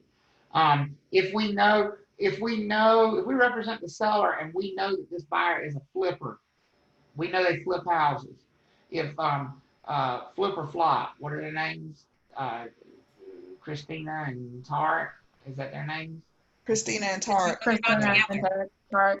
Christina and Tarek. What is the status of their marriage currently? Is it flipped or flopped? I don't know which one it is. Are they back together? Or They're divorced and she's remarried. They're back together though, aren't they? Or just back together on the show? Is that what it is? They work together. They work together. Okay. Yeah, she's remarried. Oh, he got remarried. Oh, she did. Oh, she did. Oh. Mm-hmm. Look. So anyway, if they came to your open house and you represented the seller, and Tarek and Christina were making an offer on your property, is that something you should tell the seller? Hey, we know these people intend to do what? Make an offer. They intend to make money off this property. Why do you think that would be important for the seller to know? How could that impact their decision making? What might the seller decide to do if they They find might out? want to do the same, upgrade and sell the house for more money. They may decide to do the same thing. They may decide, hey, I don't need to do it. If they can do it, why can't I? That's why we would owe them that. So we tell our clients everything. That's easy. We talked about dual agency, how that might make that different. But, let me ask you this question before I go any further then. Susan is a broker affiliate of Wolfpack Realty. I don't know why anybody would work there, but apparently somebody does. And she's representing a buyer, Mary, who's interested in purchasing one of the listings of her own firm. So I want you to read that. I want you to think about, first of all, I want you to think about what kind of agency we're talking about. Clearly, Susan is a buyer's agent because it makes it clear she's representing a buyer, Mary. But what kind of property is Mary looking at? Listed property that is listed by the same firm, Susan It's works by for. the same firm. So what kind of agency are we talking about here? Dual agency. Dual agency. Agency. This is dual agency. So in answering this question, we have to keep in mind that it's dual agency. So Susan should have informed Mary of the seller's need to sell quickly due to a move out of state. You think that statement is true or false? False. That's false. That's something that normally we would tell our client, but because this is a dual agency and we also represent the seller, we're not going to disclose that information about the seller. Susan is prohibited from informing Mary about the need of the seller to have a quick sale. Do you think that statement is true or false? True. That statement is true. Susan must disclose any information she knows about Mary to the seller and or the broker working with the seller. True or false? False. She is. False. Again, dual agency, you don't disclose what you know about either client. And Susan should advise Mary to offer lower than list price because the seller needs to close quicker. That is also what? False. False. Because we, in dual agency, this word right here is a no-no, right? Right. Everybody agree with that? So what's our answer here? We got 3 falses and 1 true. Which is the one that's different? The truth. The second one. The second one, the true one. Susan is prohibited from informing Mary about the need of the seller to have a quick sale. Because that's the only statement that's true among a bunch of false stuff. So that deals with clients. Right? That deals with clients. But let's talk about disclosure to customers. This is a much harder topic to wrap your brain around. It's easy when you talk about clients. Tell them everything. It's much harder when you talk about disclosure to customers. Just as a reminder, who are customers? Everyone else that you're not Everyone. representing. People we don't represent. Everybody we're not representing in the transaction. So this brings us to a vocabulary word you need to familiarize yourself with. Material facts. A material fact is information that should be disclosed to not only your clients, but also your who? Customers. Customers. Well, let me ask you something. If your client is the person you represent, and your customer is everybody who's not your client, if I say you're supposed to disclose material facts to both clients and customers, what's a shortcut way of saying that? Disclose material facts to Everybody. everybody. Everybody. These are things. Now, before we go any further, I want you to think about how important this is. We are about to talk about things that by law, you are required to tell everybody who's involved with the transaction. And here's a news flash for you.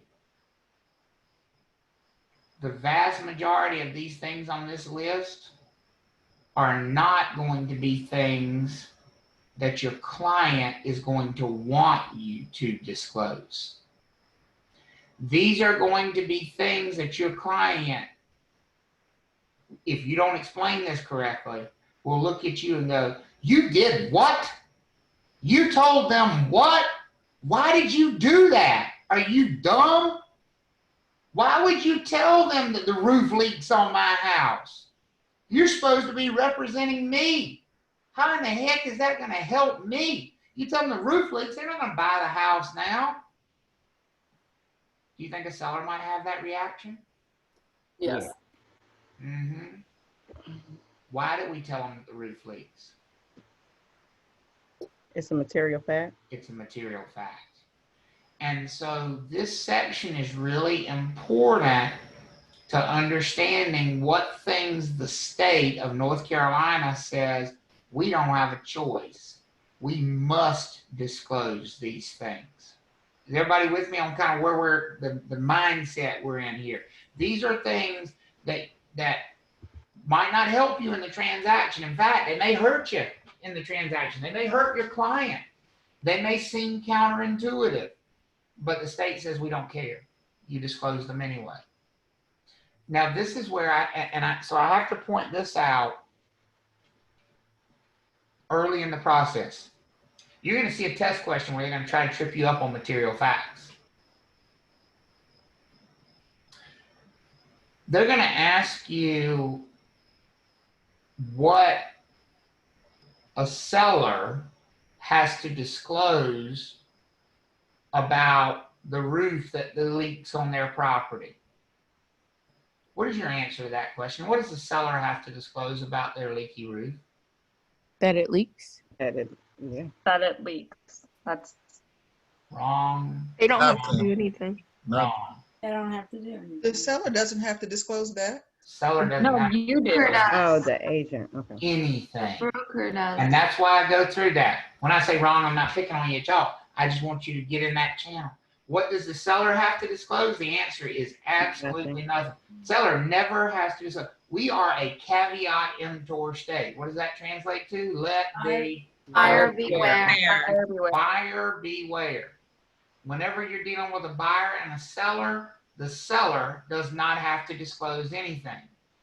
I didn't say nobody has to disclose anything. I said the seller doesn't have to disclose. But guess who does? The agent. Broker, the agent.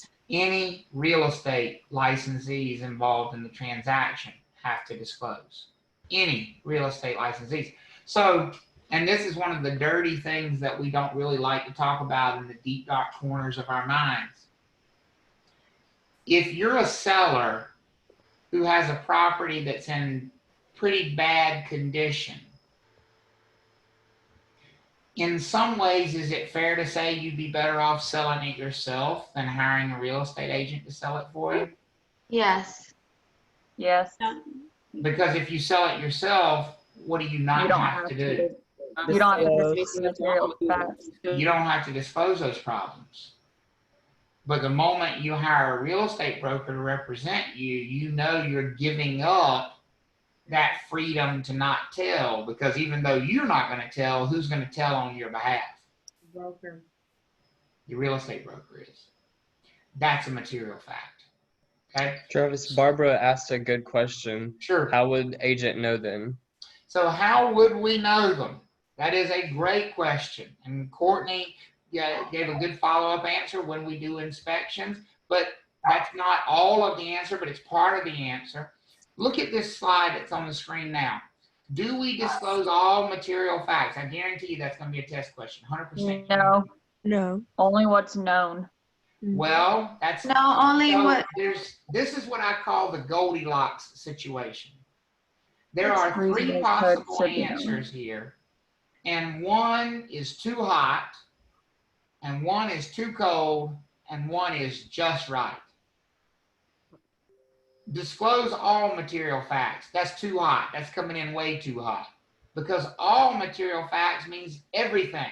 That means if a buyer buys a house and 3 years later they find out there was wood rot hidden behind a wall, they can come back and sue the real estate agent because the real estate agent didn't tell them about the wood rot.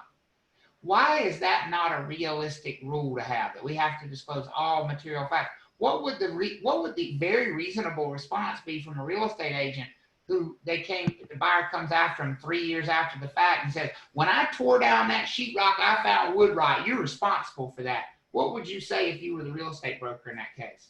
I was No, it was there. I didn't know that was there. How in the world would I have known that was there? I can't see it. There was no signs of that. There was nothing that would tell me that was a problem. I'm sorry it happened, but I didn't know. That's a reasonable response. And that's the reason that's not the rule. Is there a time period? Like, can someone, like how you said it would be 3 years later, they can't do that, can they? Sure they can. If it's a reasonable material fact. The time has nothing to do with it. And that's why these are so important. So even if they couldn't prove like that just happened like within the past year of them buying it, it wasn't like that before they bought it? Well, no, because then what are they accusing you of? There would be no, if they showed that the problem existed after the sale, then of course the real estate broker is not involved in that. You know, these would be things that were not disclosed at the time of sale, but existed at the time of sale. Gotcha. Okay. So that's the two. Go ahead, Kevin. Sorry. Can we not do a home inspection Sure. to protect us? Absolutely. And let's talk about why that would be potentially a good idea. Let's talk about the answer on the other end of the spectrum that's too cold. And I heard somebody say it, but this answer is too cold. Disclose what you know. Now, I'll be honest with you. In some states, that is the law. Real estate agents have to disclose what they know. Y'all be honest with me here. Be honest with yourselves and then be honest with me. If you were a real estate agent in one of those states, and the law was you have to disclose anything negative that you know, and you were sitting down with your seller and they said, listen, I want to talk to you about, we got this problem going on. What would you do if you knew that the law was you had to Tell them disclose? not to say it. Don't listen or tell Oh, them. stop, hey, no, hey, stop. Isn't that exactly what you would do? If that was the law, I'm gonna be honest with you. If that was the law in North Carolina, that's what I would do. I'd be like, don't you tell me that. No, stop. Because if you tell me that, I'm gonna have to do what? Disclose. And that is exactly the reason why that's not the law in North Carolina. Because we don't want real estate brokers or licensees to do that, to say intentionally, don't tell me, I don't want to know. No, I'm not looking. I had a real estate licensee one time in a CE class say to me, that's why I don't ever read inspection reports when I get one. That way I don't have to disclose anything in them. If I don't read it, I don't know it, and I don't have to disclose it. So I said, I hope you've enjoyed having a license, because you certainly won't have one for much longer. Because that's not the rule here. The rule here is right in the middle. So what's right in the middle of only disclose what you know, which is too soft, too cold, and disclose everything, whether you know it or not? What's right in the middle of that? Disclose what you find out. What you know, what you found out, and What you should have known, and that can be seen or noticed. Should have known. That's where the rubber's going to meet the road as far as material facts in North Carolina. Things you should have known. And that is a gray area. There is no doubt about it. There is no perfect answer for what should you have known. But the question that's going to consistently come up will be, well, were there signs? Was there evidence? Was there something that should have led you to believe there was a problem? And if so, did you tell people about the potential problem? Did you investigate the potential problem? What were your next steps? So give me some examples, if you would. Give me some examples, if you would. You can do it in the chat, or you can unmute yourself, or whatever. It's if the AC is not working and you get in a house and you feel that it's hotter than it's supposed to be, that could mean that the AC is not working. It's July, right? If I went in to show a property, or show it, or listing presentation. I have a listing that I'm working on, and I'm going to be going and touring the house tomorrow afternoon after we finish class. Photographers coming on Friday, got appraiser going out there. We're working through the process of getting it ready to put on the market. And I'm going to do my tour, my walk around at the house on Wednesday afternoon. What if I walk in there, and this is the house I'm about to put on the market, and I'm sweating as soon as I walk in the door? Well, you got a problem. That doesn't make sense, right? Right. So I'm going to go look. What am I going to go do? I'm going to go to the thermostat. Is it turned on? Is it turned off? If it's turned off, what am I going to do? Turn it on. I'm going to turn it on. And if I turn it on and nothing happens, do I have a material fact? Yes, you do. Yes. Absolutely. Here's the interesting thing. I had a material fact the moment it was hot in there. Mm-hmm. I didn't go turn it on to verify that it didn't work. It's the exact opposite. When you see signs of a problem, you assume the problem is there, and you go verify, you go check to see if maybe it's just, maybe it's just turned off. Does that make sense for everybody?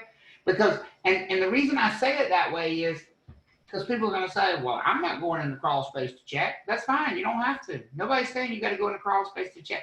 If I walk around the foundation, the outside wall of that house, and I see a big old crack in the foundation wall, the real estate commission's not going to tell me I got to crawl into that house and see if we have a structural problem. Mm-hmm. But they do say that there's a sign of one. So at bare minimum, what do you think the real estate commission would say about that I needed to do to tell a potential buyer for that property? What do you think they would say? There was a, just show them the price. What do you think they would say when you tell that buyer? To disclose what you saw? Exactly. What you can see? Hey, I happen to notice there's a big crack in the foundation wall over here. I don't know if that means there's a settlement issue or not. Feel free to evaluate it for yourself. Nobody said you got to be a technician and evaluate everything. What you can't do is ignore it. You can't ignore it. So if you, Travis, I'm sorry, Michelle, go ahead. if you see signs of mold in the bathroom, and when you go back, they've cleaned it with like a bleach solution, what do you do at that point? You still disclose it? If you see signs of mold in the bathroom, so On your on one visit, and then on a second visit, you notice that they've cleaned it with. So what kind of mold are we talking about? Are we talking about just like soap? Like little specks, like, you know, like if you go into a bathroom, you can look at someone's ceiling and see little black specks, like in the corners or something. Right. And then if you go back and they're not there, which means the person has cleaned it, what do you do at that point? Well, I would, first of all, that kind of small mold growth, especially in somewhere like a bathroom, is to be expected. That's not necessarily indicative of a mold problem. Okay. Mold generally, the indicative of a mold problem would be more, you know, places you would not expect to see mold, like rooms that don't have water sources at all. Okay. And that sort of thing. And then if you saw that it was covered up, you'd have to say, now, what did you do? Did we take any action to fix the problem, or did we just cover it up? I mean, you'd have to ask some questions. You'd have to investigate that. I saw there's several of you put things in the chat over here. Let me see if I can scroll back up so I don't miss any of them. Deborah asked, could a Fsbo be sued? Probably not, Deborah. If you mean for lack of disclosure, most likely not, because they're not obligated. Now, what they can't do is lie. But then how are you going to prove they lied? You know, it'd be hard to prove that a Fsbo knew there was a problem with their property and they said there was not a problem. That's different than just not disclosing. So generally speaking, sellers just aren't held to a very high bar when it comes to disclosure, but their agents are. Danya asked, so even if you represent the seller, you're supposed to tell the seller everything you know about the property that's material related, but if it's something that's personal with money, that's what you can't tell. You mean buyer, okay. So even if you represent the seller, you're supposed to tell the buyer everything you know about the property that's material related, but if it's something that's personal or with money, that's what you can't tell the buyer. So personal confidential information about your client, you would never tell the customer. That's what threw me for a loop, because I was like, okay, well, I thought if we represented the seller, we're not supposed to disclose anything to the buyer that would harm a purchase. So that's why I'm like really confused about. And that's why this is such a tough topic, because what we're doing is telling you the exact opposite of what you know about the client relationship, right? Even, okay, so I have one question. So say that you represent the seller, but then the buyer has someone that represents them. Is that okay, so is it your responsibility when you represent the seller to tell them the problem, or is it the buyer's representative to tell them the problem? It's everybody's responsibility. It's your responsibility as the listing agent to get the information to the buyer's agent. It's their responsibility to get it to their client. So like if you show them the house and then you see like there's obvious problems, you're supposed to tell them, even if your buyer is going to be like, well, what the heck, why'd you do that? I mean, the seller was like, why'd you do that? Exactly. Like, that's what I have to do. That's exactly right. So only something that's personal. Well, hold on to that thought, because what we're about to do, once we get through this discussion of, you know, what you know and what you should have known, is we're going to give you a list of things that are material facts. We're going to try to provide some clarity of these are the specific things. And it's good that you recognize that disconnect, because the first thing you should be asking yourself is, holy crap, why am I saying this? This is bad for my client, right? And so there's a list of things, and you got to follow that list. So wouldn't material facts be like property specific? Like it's only that's going to relate it to the property? In some ways, but hold that thought, because that's the same line of questioning, which is what we're about to talk about. What qualifies as a material fact? Okay, we're going to delve into that. I have one question kind of relating to the previous discussion. In terms of, so as a buyer or as a seller agent, you said that we're supposed to disclose it to the seller's agent or the seller, or no, to the buyer, sorry. Buyer's agent as or a seller. buyer. Yeah. So if we tell, as the seller agent, if we tell it to the buyer's agent, is it on us to make sure they tell it to the buyer? No. So, I mean, basically, as long as we relay that, it's like our hands are clean of that. That is exactly And it's right. up to I them mean, to the whole disclose that to their point buyer. of them having representation is we're supposed to go through their representation, right? So Yeah. here's what the Real Estate Commission would say about that. Okay, there was a material fact. It needed to be disclosed. The listing agent disclosed it to the buyer's agent. The buyer's agent didn't disclose it to the buyer. The failure was with the buyer's agent, not with the listing agent. Okay. That's where the chain broke down. Travis, Yes. in respects to the inspection, Mm-hmm. who's responsible for getting that? Because we're talking about the seller has to disclose it, and we're saying that it's in the best. Seller's agent. Seller's agent. Not Seller's seller. agent, yes, I'm sorry. Seller's agent has to disclose it, so it's in the best interest for the seller agent to get an inspection done on the property, or would it be best for the buyer's agent to tell the buyer to get the inspection? Because oftentimes, go ahead. Can I substitute one word in your sentence there? And Yes, sir. You said, should the listing agent or seller's agent, get an inspection to protect themselves, or should the buyer's agent recommend they get an inspection? I'm just going to change one word, or to and. Okay. If you want the best answer, they both should be recommending an inspection. The listing agent, for me, I'm getting ready to list this house. That's what I'm having done this week. An inspection. Because I have a responsibility to disclose material facts. What's the best protection I can possibly have against somebody coming back and saying, you didn't tell us that? That piece of paper. I'm going to say, well, I hired a licensed professional specifically to go look for all the problems in the property. And then I told you everything they found. I'm not sure what you think I could have done more than that. Does that not sound like a reasonable argument if somebody comes back and says you didn't tell us this? Yeah, but most of the time, what my experience in purchasing property, the agent will say, well, you need to get an inspection done on the house if you have any concerns about. This is the seller's agent that I've been told that several times.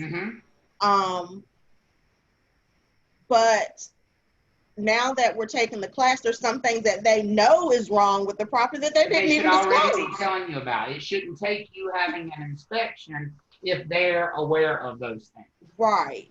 That's exactly right. Okay. So in theory, the buyer should be having an inspection to look for things other than what the listing agent has already told them about the property. Okay. Okay. Thank you.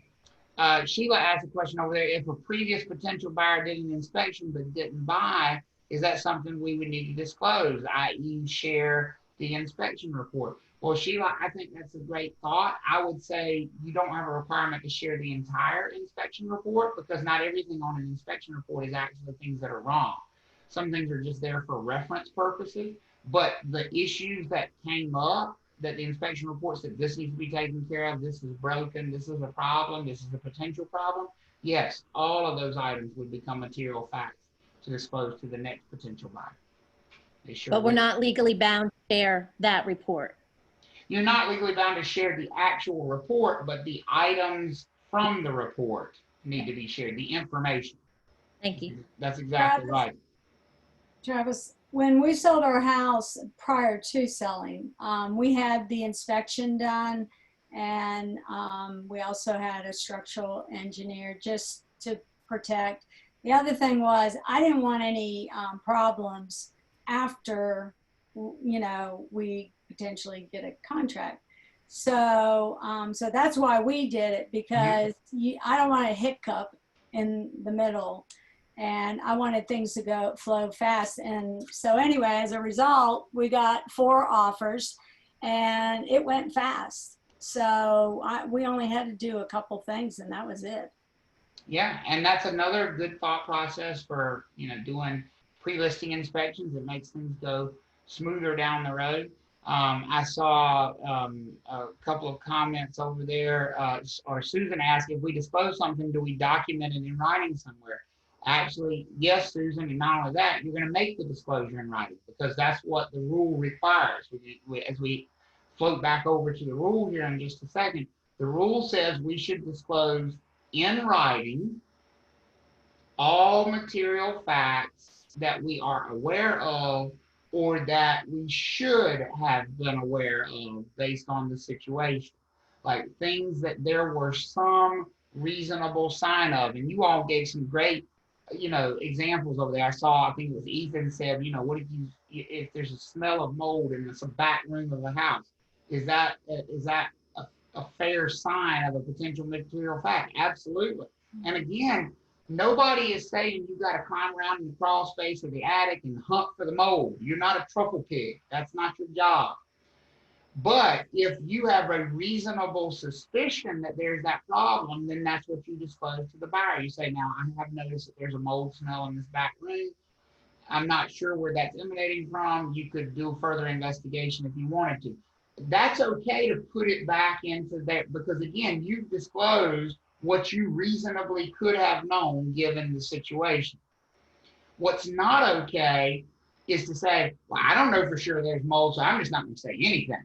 That's not an okay response as far as the law goes.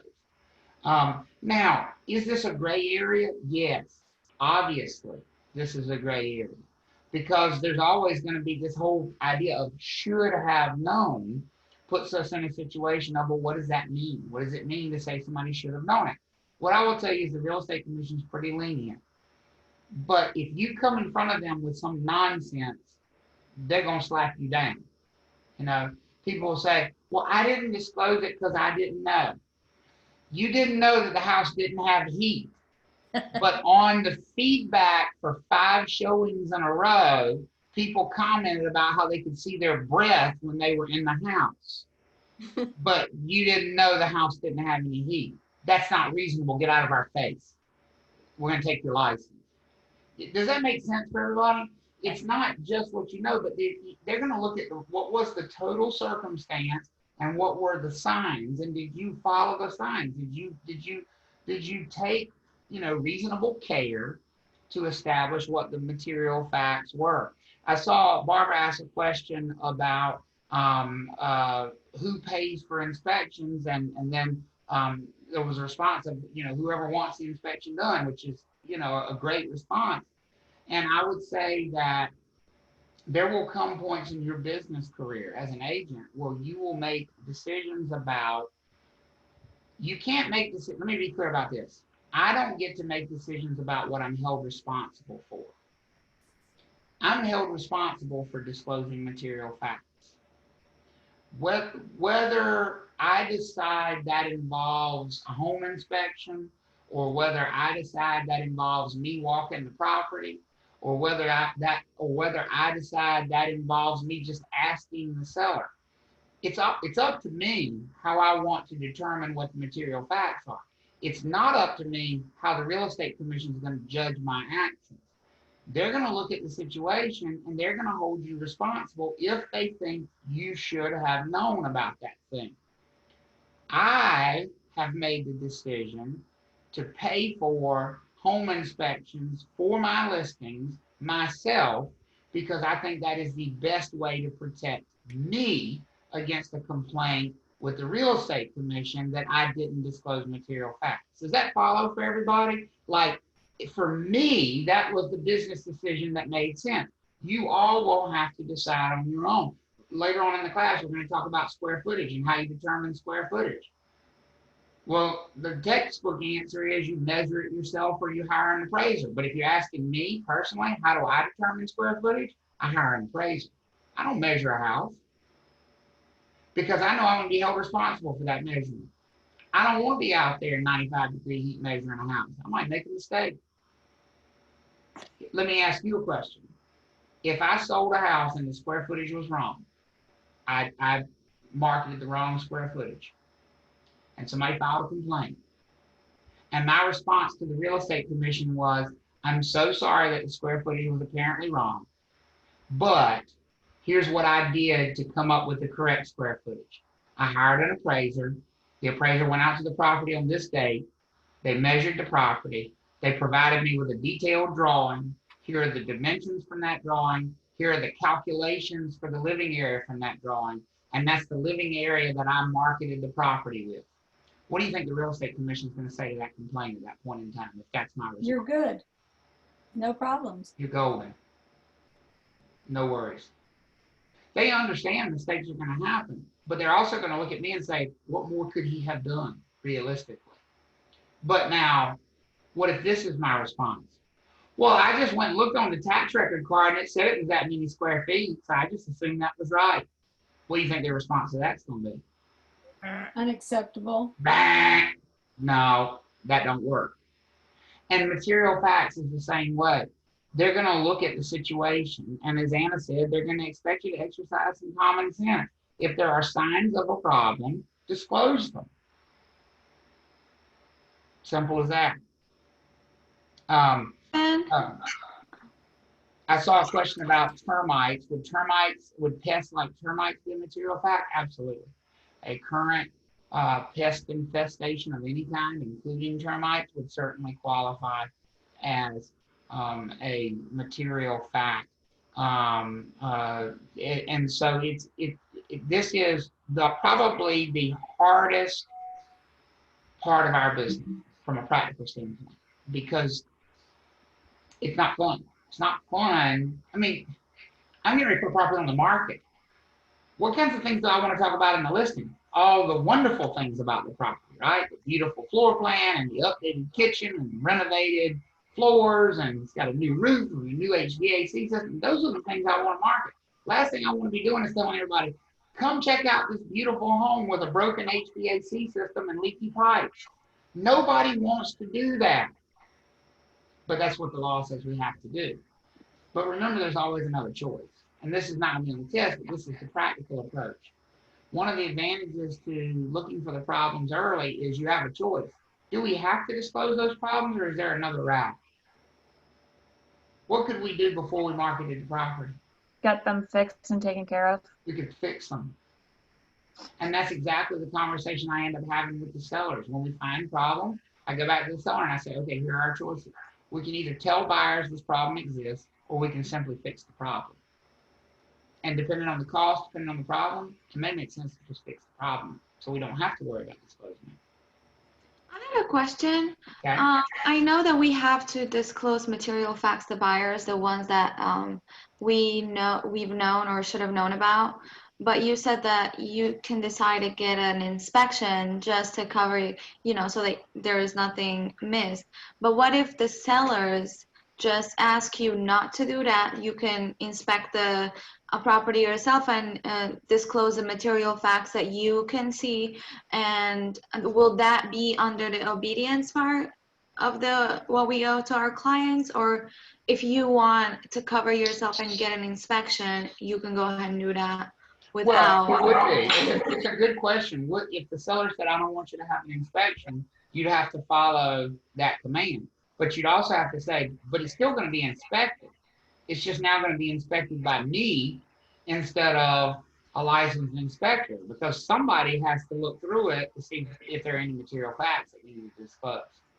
But there are some buyers that do not get inspections if they're not represented, right? Sure, there are buyers that are represented sometimes that don't. There could be a transaction when an inspection is just not done in a property. Correct. Right. Okay. Thank you. And those transactions terrify me, because that's a lawsuit waiting to happen down the road. See, people think, I hear it all the time. People say, oh, this is going to be smooth. The buyer's not even doing an inspection.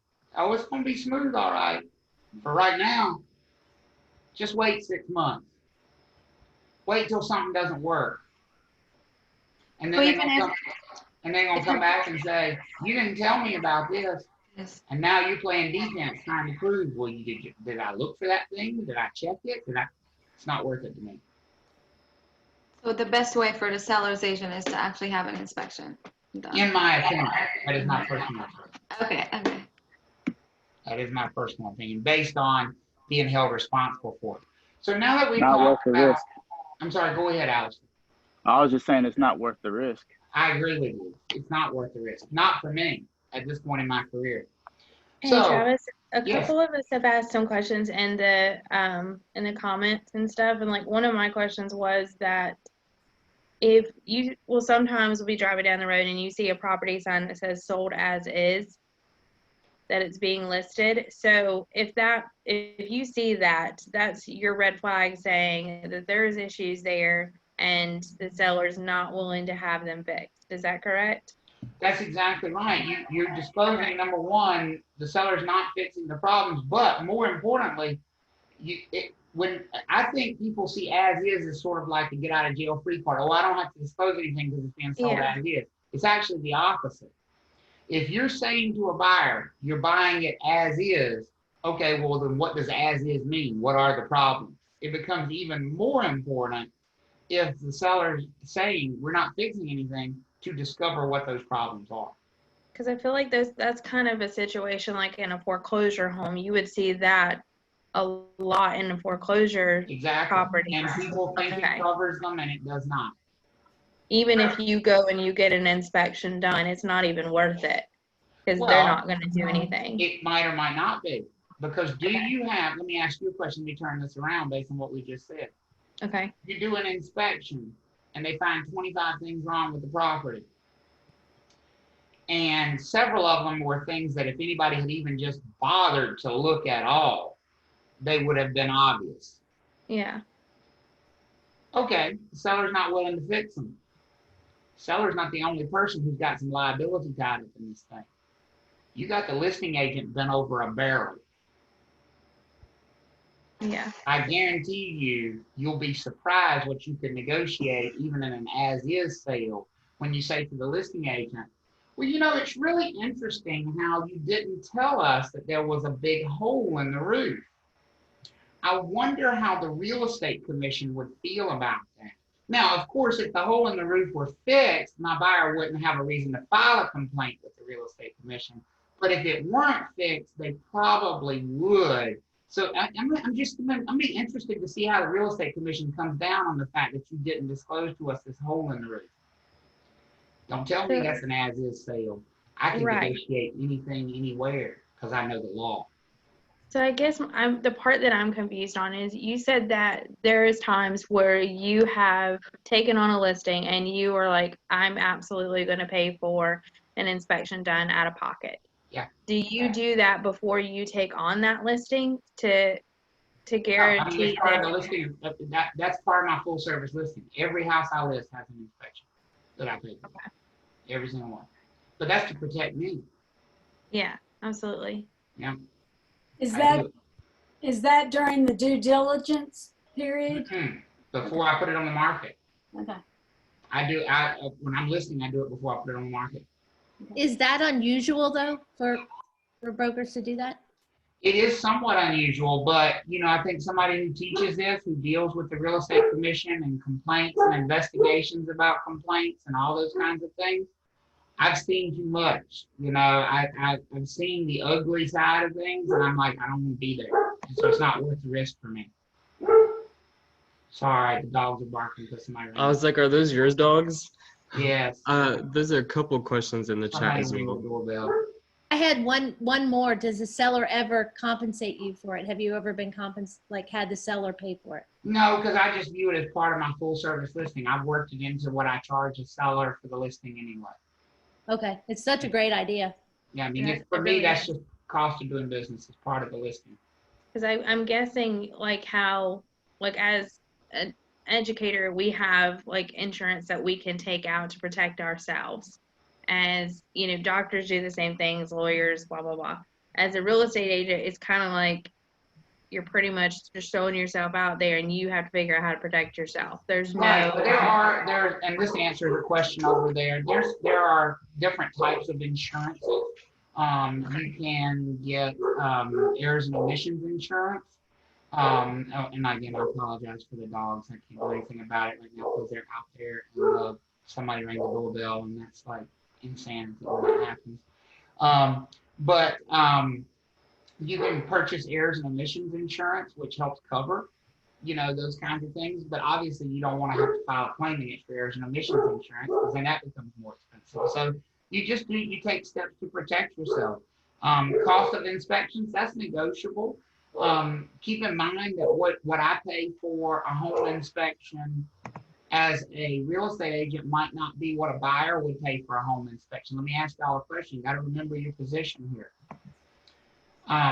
Do you think I work with home inspectors who value their relationship with me in the sense that they want my buyers to use them for home inspections? Do y'all think that's a valuable relationship for them? What do y'all think?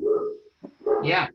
So wouldn't I call those same home inspectors and say, listen, now when I list my properties, I also want to have a pre-listing inspection done. Can we work out some kind of a deal on these pre-listing inspections? And because you're not doing them for a buyer, you don't have to worry about the buyer being there with you. You don't have to worry about anything going on. You just don't have to worry. You just, you go out there whenever you have time. Couldn't I probably get that at a pretty reduced price? Yep. And I do. I end up paying usually about $200 for my pre-listing inspection. That's a cheap insurance policy for me. So, okay. Let's see, what else did I miss over here? Do we need to disclose about the fixes that have been taken care of? Generally, no. Fixed is fixed. If it's fixed, if it's been repaired adequately, that's not something we would need to disclose. So, all right.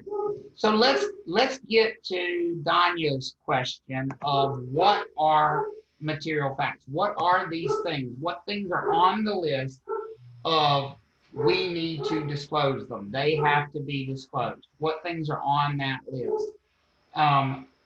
Facts about the property. Those are the ones we've been focusing on so far anyway. Facts about the property. What kinds of things are we talking about there? The roof leaks, there's a plumbing problem, there's an electrical problem. These are the most straightforward of the material facts because they're related directly back to the property. Nothing about people here, everything about property. There's an underground storage tank buried in the backyard. Do you think that would be a material fact that we would need to disclose to a buyer? Absolutely, because they would be responsible for it after they purchase the property. What if it leaks? What if it's already leaked? So those kinds of facts about the property are absolutely material facts that need to be disclosed. Second on that list of material facts that need to be disclosed, things that relate to the property and could affect the way it's used or the value of the property. So like your covenants. Covenants affect the way the buyer can use the property. Zoning, it affects what you can do with the property. It affects the property's value. The fact that there's road construction coming through nearby. They're expanding a road locally. That they're developing a new shopping center down the street. All of those things would be examples of material fact. Now, this is where the job gets even harder. A new road. Well, that's easy if it's already under construction. What if it's not? What if there's no signs when you look around, but it's already been approved by the North Carolina Department of Transportation? Like if you went and looked at the North Carolina Department of Transportation's website, you could see the new road and the map of the new road. If a buyer bought that property and you didn't say anything about the road, and I don't know, 5 years down the road, no pun intended, 5 years down the line, that buyer pops up and says, hey, I just got a call from the Department of Transportation and they're taking my property via eminent domain for this road. And they told me that it was known 8 years ago this road was going to be here. Do you think the real estate agent who sold that property could be held responsible for not telling that buyer about that road 5 years before? What do y'all think? Yes. Yeah. Absolutely. Because that information was publicly available. So what does that tell you? One of the first things you're going to look when you start listing property, you're going to look at the covenants, you're going to look at the zoning, You're going to look at the Department of Transportation to make sure there's no proposed roads nearby. You're going to look at all of this stuff. One of the first things I do when I list a property is download a copy of the covenants, either from, if there's a homeowners association, from their website, or I go to the county register of deeds in the county the property is located, and I download a copy of the covenants, and I provide them to every single buyer who's interested in that property. Yeah, I want the buyer to know what the covenants are, but more importantly, they're material facts. The buyer has to be aware. That way the buyer shouldn't pop up down the road and say, I didn't know I couldn't park my car in the street. Well, you should have known because I gave it to you in those covenants. So material facts, it's about protecting consumers, but understanding them is about protecting you so that you don't get sued by someone down the road. So so far we've had two categories of material facts. I'll back up to the last one, stuff about the property itself. The second one is like these factors that relate to the property.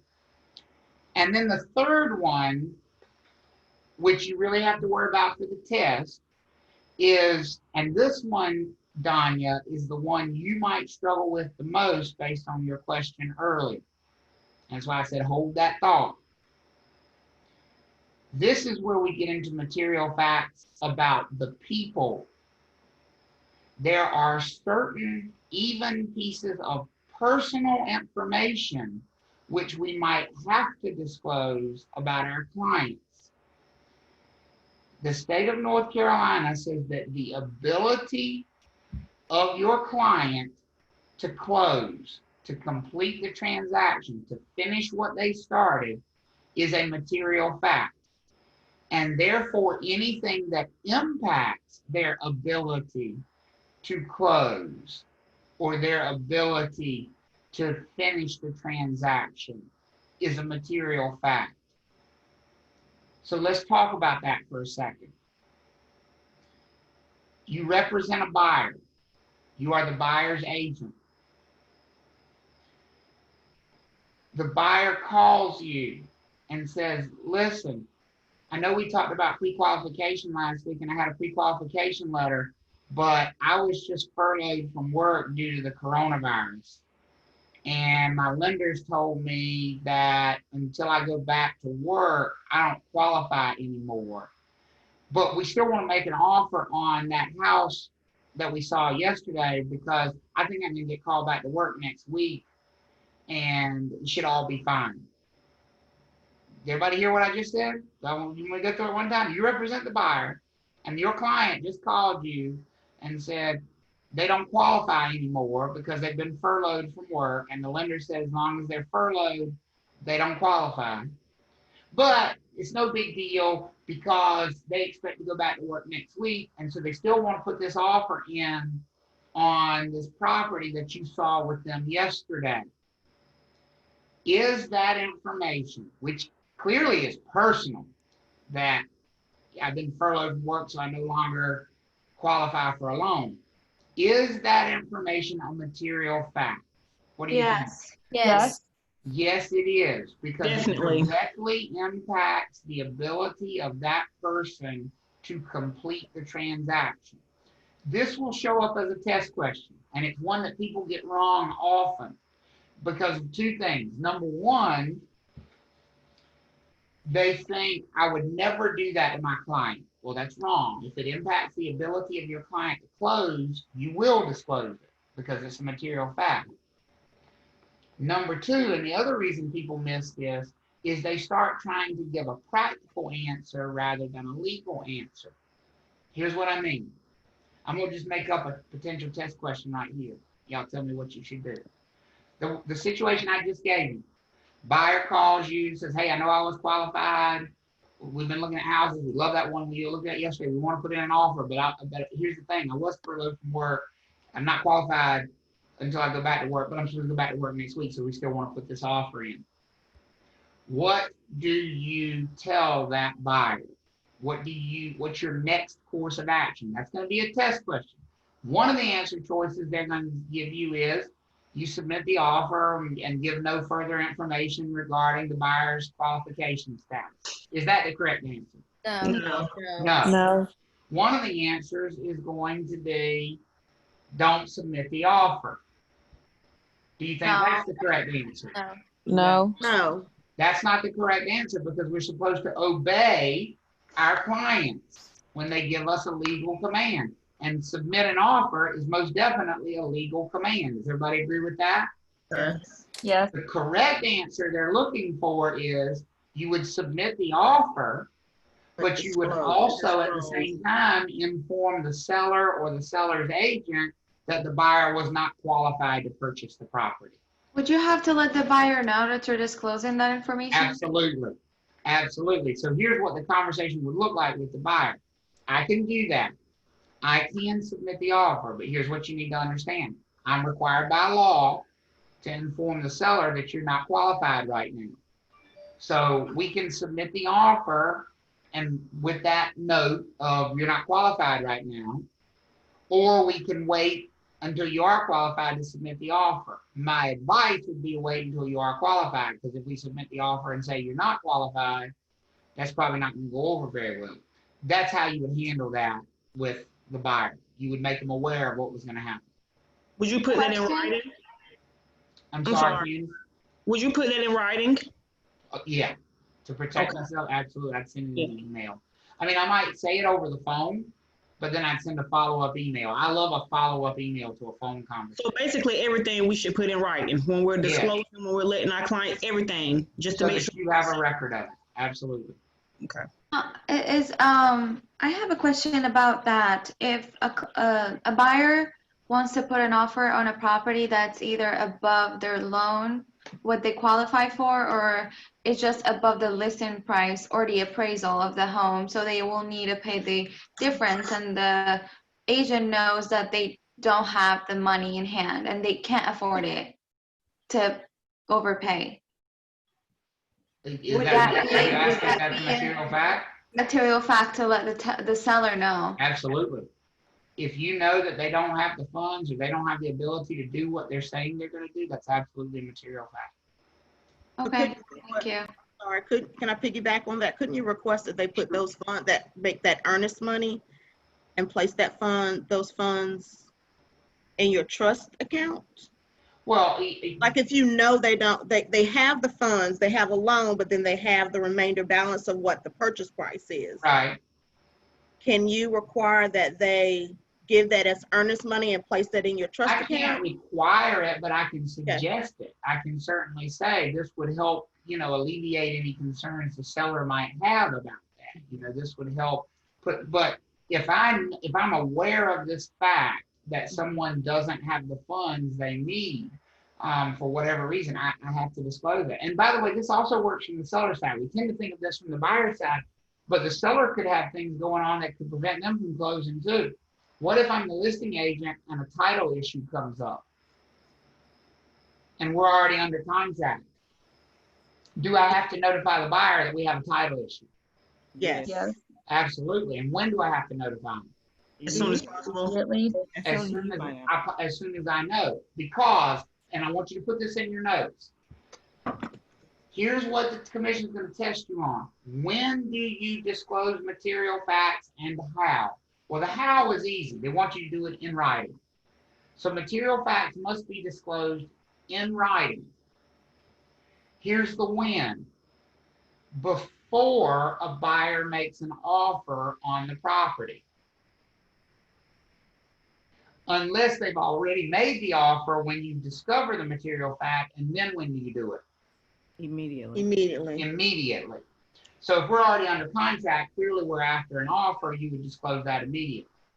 But every other material fact needs to be disclosed before the buyer makes an offer, and disclose it in writing.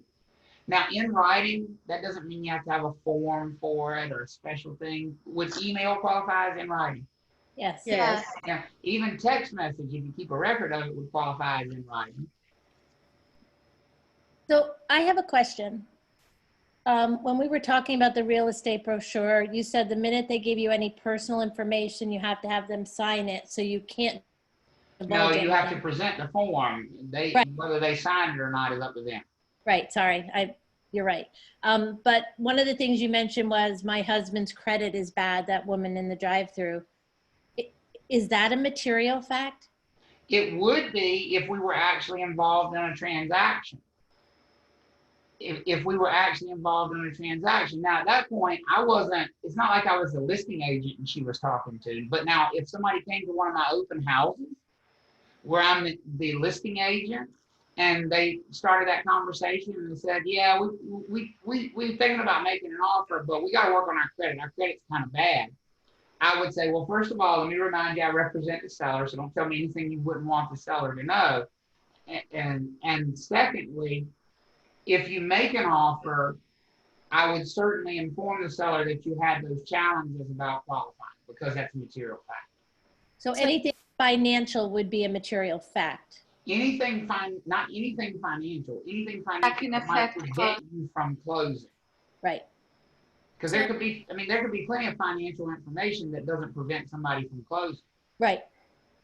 Okay, thank you. You know, somebody's loan fall, for example, somebody's loan falls through, but they have cash.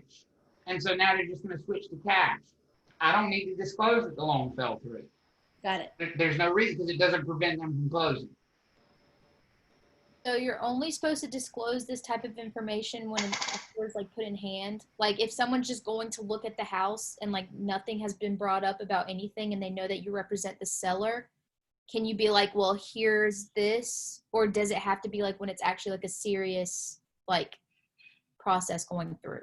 Do you know what I'm saying? When you mean material facts as far as in general, when do I? Yeah, like if you're going to show them.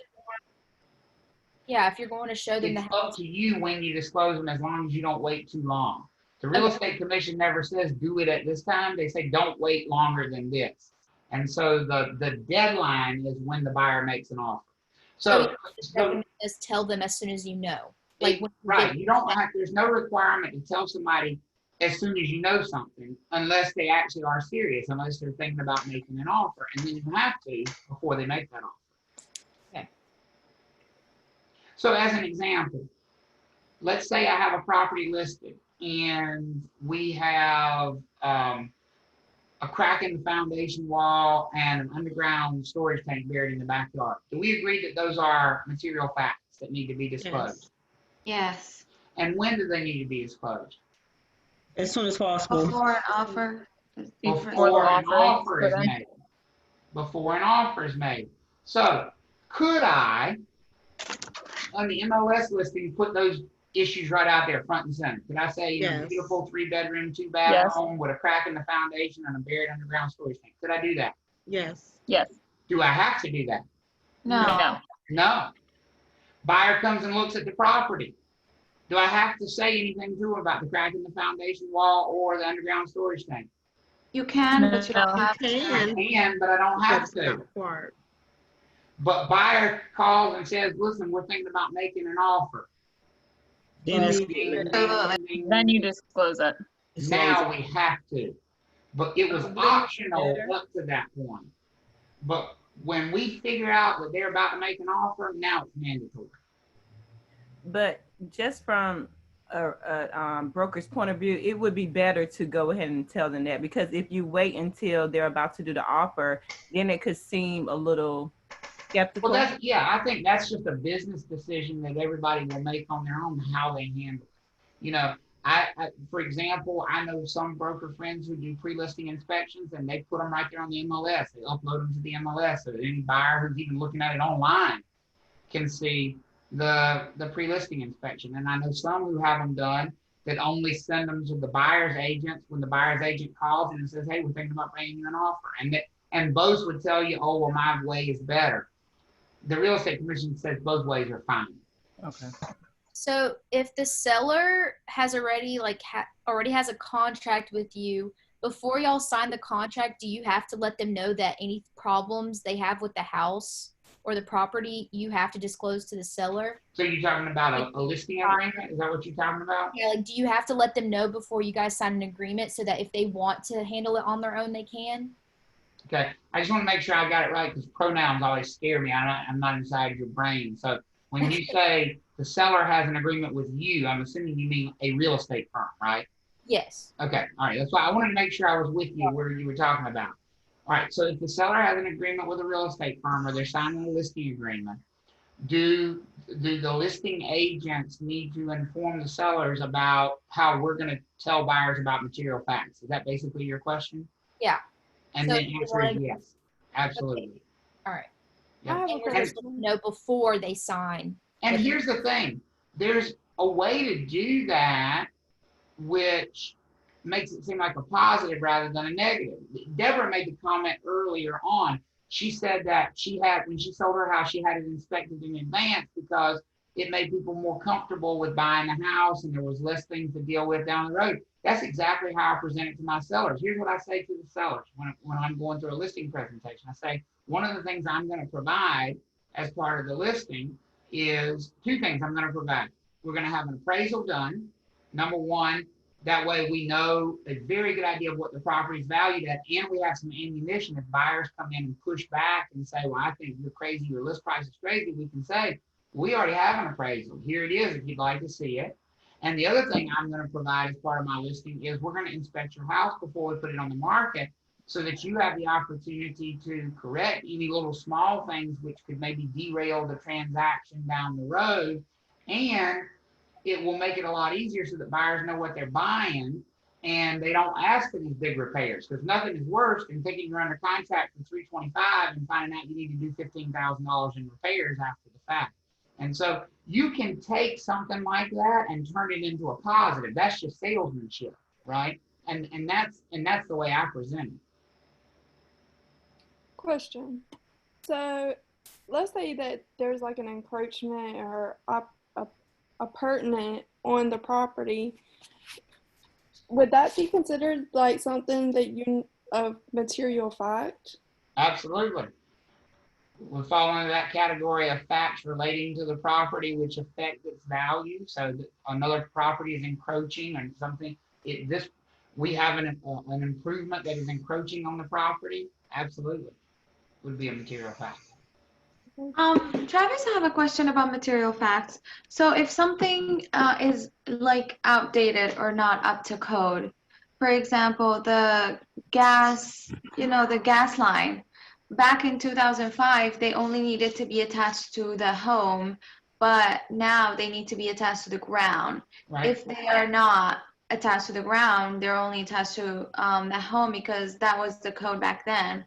And now it's outdated. Is that a material fact that it's a seller's responsibility, or? Well, now you went too far when you said seller's responsibility. So, no, sorry, the seller's agent's responsibility to disclose it to buyers. I'm sorry. Okay, so what's the fact? You gave me 3 paragraphs and I want a fact. What's the fact? Is that a material fact that No, needs to I be want the facts. You tell me what the fact is. I want you to strip it down to the fact. What's the thing that needs to be disclosed? The gas line not being attached to the ground? Stop talking. You're done. There's the material fact. That is a material fact. That's it. But that's all. See, all that rest of that stuff, all that was not required in 2005, but it is now. And lightning can strike a house and blow it up and kill 4,000 people and all. That's just noise. When we talk about material, and that's the problem that agents have with material facts. They don't know when to stop talking. The material fact is short. Gas line is not bonded to the electrical system. Thank you. Have a good day. I don't mean to interrupt, but my dog is stuck underneath my bed, so I'm gonna turn my video off real quick. I think you should leave the camera on so we can see. I am not. That might be No. Travis, did you see Ethan's comment? He was curious about what happens when you're about to close and you buy a car.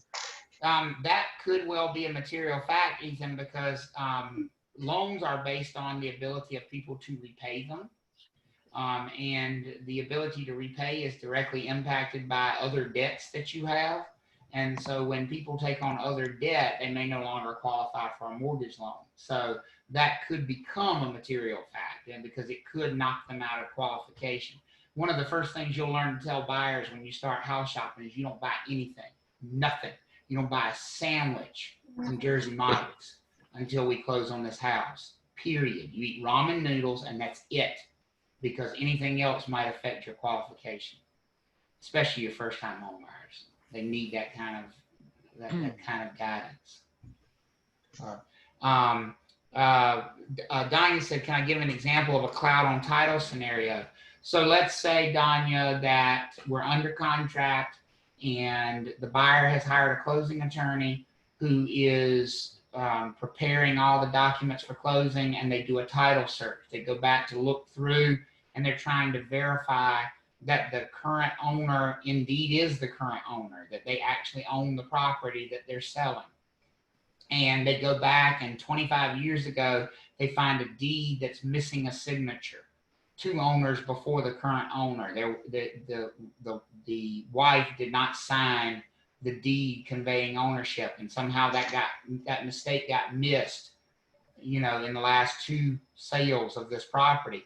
That immediately becomes a cloud on the title, because we don't know that that wife actually intended to convey her ownership back 25 years ago. And the only way that can be fixed is to track this person down and have them sign a quitclaim deed saying they don't have any ownership of the property. The property can't be sold until that problem is fixed. And since that can't be sold, that impacts the seller's ability to close, and therefore it becomes a material fact. Wouldn't it be a lot easier for them just to figure out who owns it before all of this? In other words, for the buyer to do a title search or the seller to do their own title search? Or the agent to do one. Could they? Could be, but you're also talking about something that happens maybe one time out of 1,000. Okay. So it's sort of a wild goose chase to go and do a title search for every property you ever list, because the odds of that problem popping up are so much smaller than other things. Okay. So are improvements that don't have a permit, is that a material fact? That's a great question, Shane. Are improvements that are not permitted a material fact? And I would say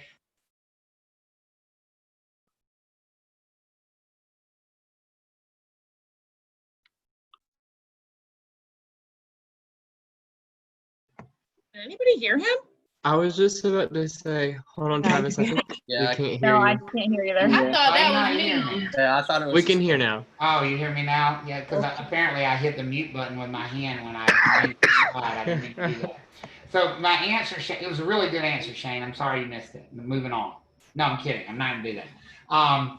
Yes, the existence of improvements. Somebody finishes their basement, they don't get a permit. That would absolutely be considered a material fact based on this facts about the property thing. And listen, we're not saying you can't sell something that has unpermitted improvements. We're simply saying the listing agent would have to inform a potential buyer and say these are unpermitted, and the buyer would have to decide if that was something that concerned them, or if that's something they wanted to ask the seller to fix or take care of before closing, or not. I mean, it'd be up to the buyer. The whole point of material facts is to give everybody the information so they can make a more informed decision. Okay. I have a question, and it's a little bit off subject. So I watched a show one time, and they had a separate building from their house that was built with no permits.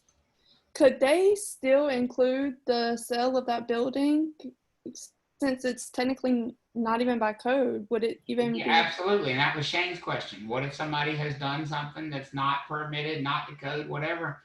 Absolutely. I didn't know if it would be a certain situation where it would be a whole building, if it meant. Nope, it's no different. It's just a material fact. And so the material fact would simply be the external structure, that shed out there, it's not permitted. That's it. That's all. And that's the other thing about material facts, and this is what I was talking about with Sarah. Don't ramble on and on and on. Remember, you still represent the other side. If you're the seller's agent, you don't want to say to the buyer, now there's a crack in the foundation wall, and that could lead to a problem with settlement, and you really should get that looked at, because you never know when you have a problem with the foundation, and that could be big money down the road. That's advice. You don't owe them advice. You're not their agent. If you are the listing agent and you see a crack in the foundation wall, what's the material fact that you disclose to the buyer?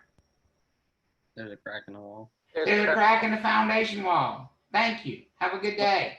So don't say any more than you have to, basically. That's exactly right. That's exactly right. Now, if you're the buyer's agent and you get that information, do you need to give advice to the buyer and say, that's probably something we should have evaluated. Maybe we should have a structural engineer come out and take a look at that. What do y'all think about that? Yes. Yeah. Absolutely. And that's the difference in the role of when somebody's your client versus when they're your customer.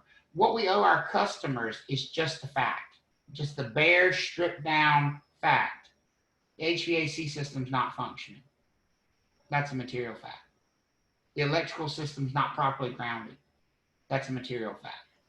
Just, I was talking about the gas line because they didn't, it's a thing that happened, they didn't tell us about it, and that was their argument, that it was not up to code when the house was built, and that's not material fact. That's why here's my thing. Why are we all having an argument about a $27 repair? That's the crap. It was a $300 repair, but it was just Who charged $300 for that? I have no idea. That was the price for it. Somebody saw y'all coming from a mile away. You know what? You know what the repair is for that? It's a piece of copper. Okay. You go to Lowe's and you buy, and it's about $1.50 a foot. And you go to the gas line, you put a clamp on the gas, you sand the paint off the gas line, you put a clamp on the gas line, and then you run the piece of copper over to the electrical panel and you clamp it onto the grounding rod that goes into the ground. The whole thing is, I have no idea what this is, and the sellers were like, "No, we're not fixing that." A $25 repair. It comes up all the time. And I had no idea, and I was concerned because the sellers were like, "No, we're not fixing that. We're not paying for it." And I'm like, "What?" That's why I was clarifying. Trust me, I have seen and done 1,000 of them in my life. It's the silliest repair. So it's not that deep. It's not that complicated. But no. That's why I was asking, because most of the time sellers can complicate things that shouldn't even be complicated. Right. That's exactly right. And that's where advice comes in from an agent, because if that came up on, here's the thing, if I was a listing agent and you requested that repair, I would look at the sellers and say, tell them we'll fix it, no problem. Because I know it's going to cost us $25 and we'll be done with it. You know? They fixed roof shingles and whatever they're called and so many things, but that was the one thing that they were like, nope. And I just can't fathom why. No, that's why I was wondering. Okay, small thanks. repair, easy to make. Thank you. Super easy. But that's the kind of stuff you learn when you've been around a long time. You've done it a lot, you know. Let's see. Angelica said, if you're working exclusive to the seller, you have to disclose anything that would make a buyer second think buying their house minus transaction details. And if you're exclusive to the buyer, then you have to disclose things that would make a seller think twice about wanting that buyer. I think that's close, Angelica, as long as it's one of these things on the list that we just talked about. Is it a fact about the property? Is it a fact that relates to the property? Or is it a fact that relates to the ability of somebody to actually close the transaction? If it's not one of those things, it's not a material fact and you wouldn't disclose it. So unfortunately, material facts are not something you can make generalized statements about. You have to know specifically, it's these categories of things and that's it. That's all we disclose as a material fact. Now, of course, if we're talking about our client, if it's our client that we're talking to, we would not just disclose material facts. We would go even further and disclose everything because they're our clients. But this is things we disclose to customers. You don't need to know this slide. Don't worry about this. They no longer test you on this. This is something you might need to know in the real world, but for test taking purposes, you don't need to know that. The state of North Carolina has basically said that there are some things that are just a material fact just because they exist. And one of those is polybutylene pipes. Another one is synthetic stucco. If you don't know what those things are right now, that's okay. Learn it when you get into business. You don't need to know it for the licensing exam. But when you get your license and you have your first listing, ask your broker in charge, how do I tell if the house has polybutylene pipes? How do I tell if it has synthetic stucco? Because those are things that are material facts, as an example, in North Carolina. there are some things that are not material facts. Now, before I go down this list, I want to point out something to you, because you tend as students to go to extremes. If I tell you something is a material fact, oh, I got to disclose that. And that's right. And then I say, okay, this is not a material fact. And you go, I can't disclose that. And that's not right. If it's not a material fact, can you disclose it? What do you think? It depends. You can. Yes. You just don't have to. But you don't have You to. have to be accurate when But you you do. still have to be accurate. And that's an important statement. If you choose to make a disclosure, you have to be accurate. Now, here's my practical advice. Anything that's on this list, I don't disclose. And I'll tell you why. I don't have to. And if I don't have to, I don't want to take responsibility for it, for having to be accurate with it. I'm just going to leave it alone. So if you ask me, did somebody die in this house? I'm not going to disclose that, because I don't know. Maybe I do know. I do know this. I'm not required to disclose it. This is very vividly in action right now, by the way. For those of you that are from the Triangle area and are old enough to remember the Peterson murder case from several years ago, the guy ran for mayor of Durham, and while he was running for mayor of Durham, his wife was found dead at the bottom of the staircase in their house, and there was blood and gore from one end of that staircase to the next, and he claimed that she fell down the stairs. I mean, she managed to splatter her, internal organs along the way, but she apparently fell down the stairs. And he was tried and convicted of murder. And the house was literally the murder weapon. I mean, he basically beat her down the stairs. Well, that house is for sale right now. And on the listing, and it's been sold. This is the third time since murder that it's been sold. And a house on the market for $1.9 million. This is a beautiful home over in Durham. And it's on the market right now. And I couldn't help but laugh when I looked at the listing the other day. Here's what it said in the listing. The house has been featured several times in made-for-TV movies. They said it like it was a positive thing. The lady was killed in the house. But they don't have to disclose that because it's what? Not material. It's not a material fact, according to the state of North Carolina. So if they ask you if it's haunted, you can just be like, I don't know, and they have nothing, like they don't. You can't say you don't know if you do know. You can't misrepresent. You can't give incorrect information. So, like, for example, I'm fairly certain the listing agent of that property knows that Kathleen Peterson was murdered in that house. Mm-hmm. Everybody else knows, so I'm sure the listing agent has to know. So if somebody were to call the listing agent and say, is this the house that was on the staircase on Netflix? She would have to say either yes or I'm not at liberty to disclose that, because those would be the only two acceptable true answers. She can't say I don't know, because clearly she does know what happened in the house. So you can't give incorrect information. Okay. So I have a statement. I'm not sure if it's a question, but I feel like I would want to tell my client this. Let's say they have an entire family and it just so happened that their next door neighbor is a level 2 sex offender. That's pretty bad.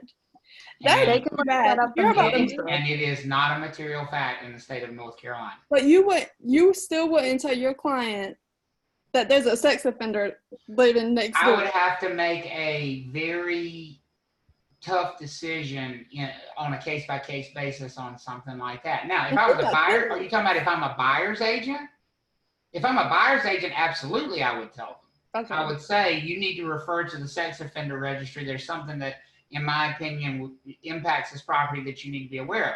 That's different than if I'm the listing agent.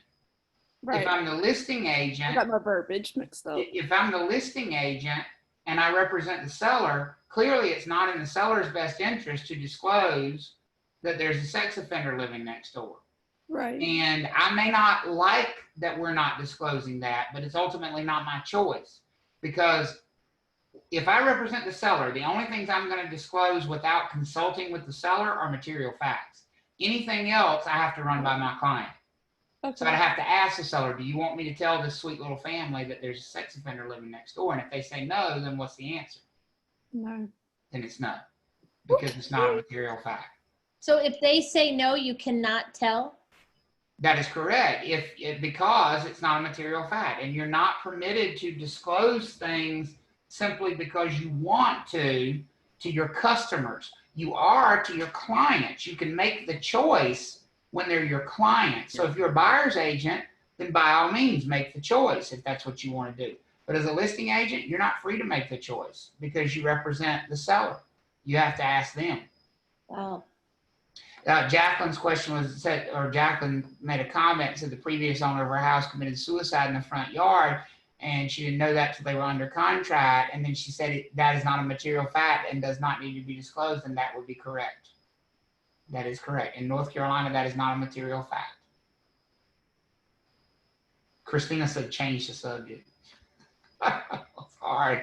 We have to talk about it. They're going to test you on it. So. Oh, I meant if like stuff comes up, you know, if people start talking about stuff, that might be a good way.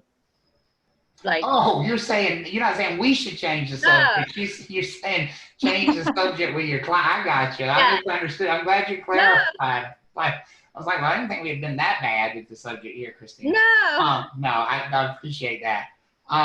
It is tough. This is tough because there will be times when you'll be conflicted here, when you will think, gosh, I really would want to know that if I was the buyer. Well, if you're the buyer's agent, then you have the freedom to share that information. If you're the seller's agent, though, you've got to talk to the seller. What if you're the seller's agent and the buyer's agent asks you outright, do you know if there are any sex offenders in the area? Would you just say you should probably go research that? No, I would give one of two answers. If the seller had told me not to disclose, I would say either if the seller's told me not to disclose, I would say that I'm not at liberty to disclose. If I didn't know the answer, I would say I didn't know, but I'd only say that if it was true that I didn't know. If I was aware and the seller had told me not to disclose, my answer would be, I'm not at liberty to disclose that. Now, here's the interesting thing. Is the buyer's agent going to read between the lines? Yes. Of course they are, and that's fine. That's fine. But I have to give accurate information. And accurate information could be, I'm not at liberty to disclose. So even like with the suicide, I can't lie and say, oh, well, I don't know if somebody killed themselves in the house. I can say I'm not at liberty to disclose that. And then, of course, people will certainly read into that what they will.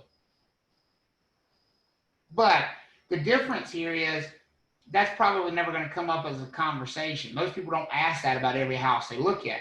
So that's why it's important, the distinction between that and a material fact, because if it was a material fact, we would have to volunteer that information about it. And yes, real estate can be a morbid topic. You stay in the business long enough, you'll come across something you wish you didn't, unfortunately. So if the house wasn't haunted and they asked if it was and you knew it wasn't, can you say no? Or like if someone didn't die? See, here's the thing. With haunted, I've always wondered like how do you know? Like how could you be accurate with haunted or not? What does it even mean? You know, like, so I would just say, you know, I have no idea, because honestly, that would be true on that statement. Yeah. I have no idea. What about if nobody died in the house and they ask, can you say no? Like, yeah, absolutely. Again, as long as you have the permission of your seller, you know, if it's not a material fact, you always need permission to, you know, make disclosures. And so if somebody asks you about something sensitive, like, hey, did anybody ever die in the house? I would just probably pick up the phone and call my seller and say, listen, I got a weird question. They asking if somebody ever died in the house, and the seller said, not as far as I know. I said, well, that was my thought as well. You don't mind if I tell them, as far as we know, nobody died in the house, do you? Just that simple. Just get your seller's permission. That's it. Okay? So those are not material facts. So things that we are not required to disclose in North Carolina. And it is true in some states, it is true that some of those are different. Some of them are material facts in some other states. And just real quickly, I want to talk about a couple of pieces of terminology, which thankfully they don't test nearly as harshly as they used to. They used to test you on whether agents making mistakes had made them willfully or negligently. And they don't do that any longer. They simply want you to know the difference between something called a misrepresentation and an omission. Not whether it was done willfully or intentionally or negligently, which was accidentally. What do you think a misrepresentation is? Making a statement that's not true or making something up. Saying something, writing something, conveying some information that turns out to be not accurate. That's a misrepresentation. I've said something, I've done something, I've conveyed something, I told you this, and it turned out to be not true. It doesn't matter if I meant for it to be a lie or if it was accidental, it's still a misrepresentation. Does the roof leak? No, I don't think the roof leaks. And it turns out the roof does leak. That's a what? Misrepresentation. That's a misrepresentation. It doesn't matter that I didn't know whether or not the roof leaked. The fact that I conveyed incorrect information is enough for it to be considered a misrepresentation. Whereas an omission is simply leaving it out. An omission is something I should have said, but rather than saying it, I just left it out. So here's an example of an omission. I walked through the property, I'm about to list it, and I noticed there were water stains on the ceiling in the upstairs hallway. I asked the sellers about them, and the seller said, yeah, there is a small roof leak. It's not that big of a deal. And I go back to the office, I put it on the market, and I never say anything about the leaks when marketing the property. That's an omission. I didn't tell people it doesn't leak, but I also didn't tell them that it what? Leak. That it does leak. And I should have. That's an omission. So an omission is leaving it out. A misrepresentation is saying it incorrectly. Those are the two things that you need to be aware of. And we have just one last thing that I want to do in this chapter. And it'll be interesting to do this. I've never done this from afar. How many of you have used Kahoot in a classroom setting before, or know what Kahoot is? Kahoot is like a little game show type situation where you can answer questions. And I have some Kahoot quizzes that I use in in-person classes throughout the class.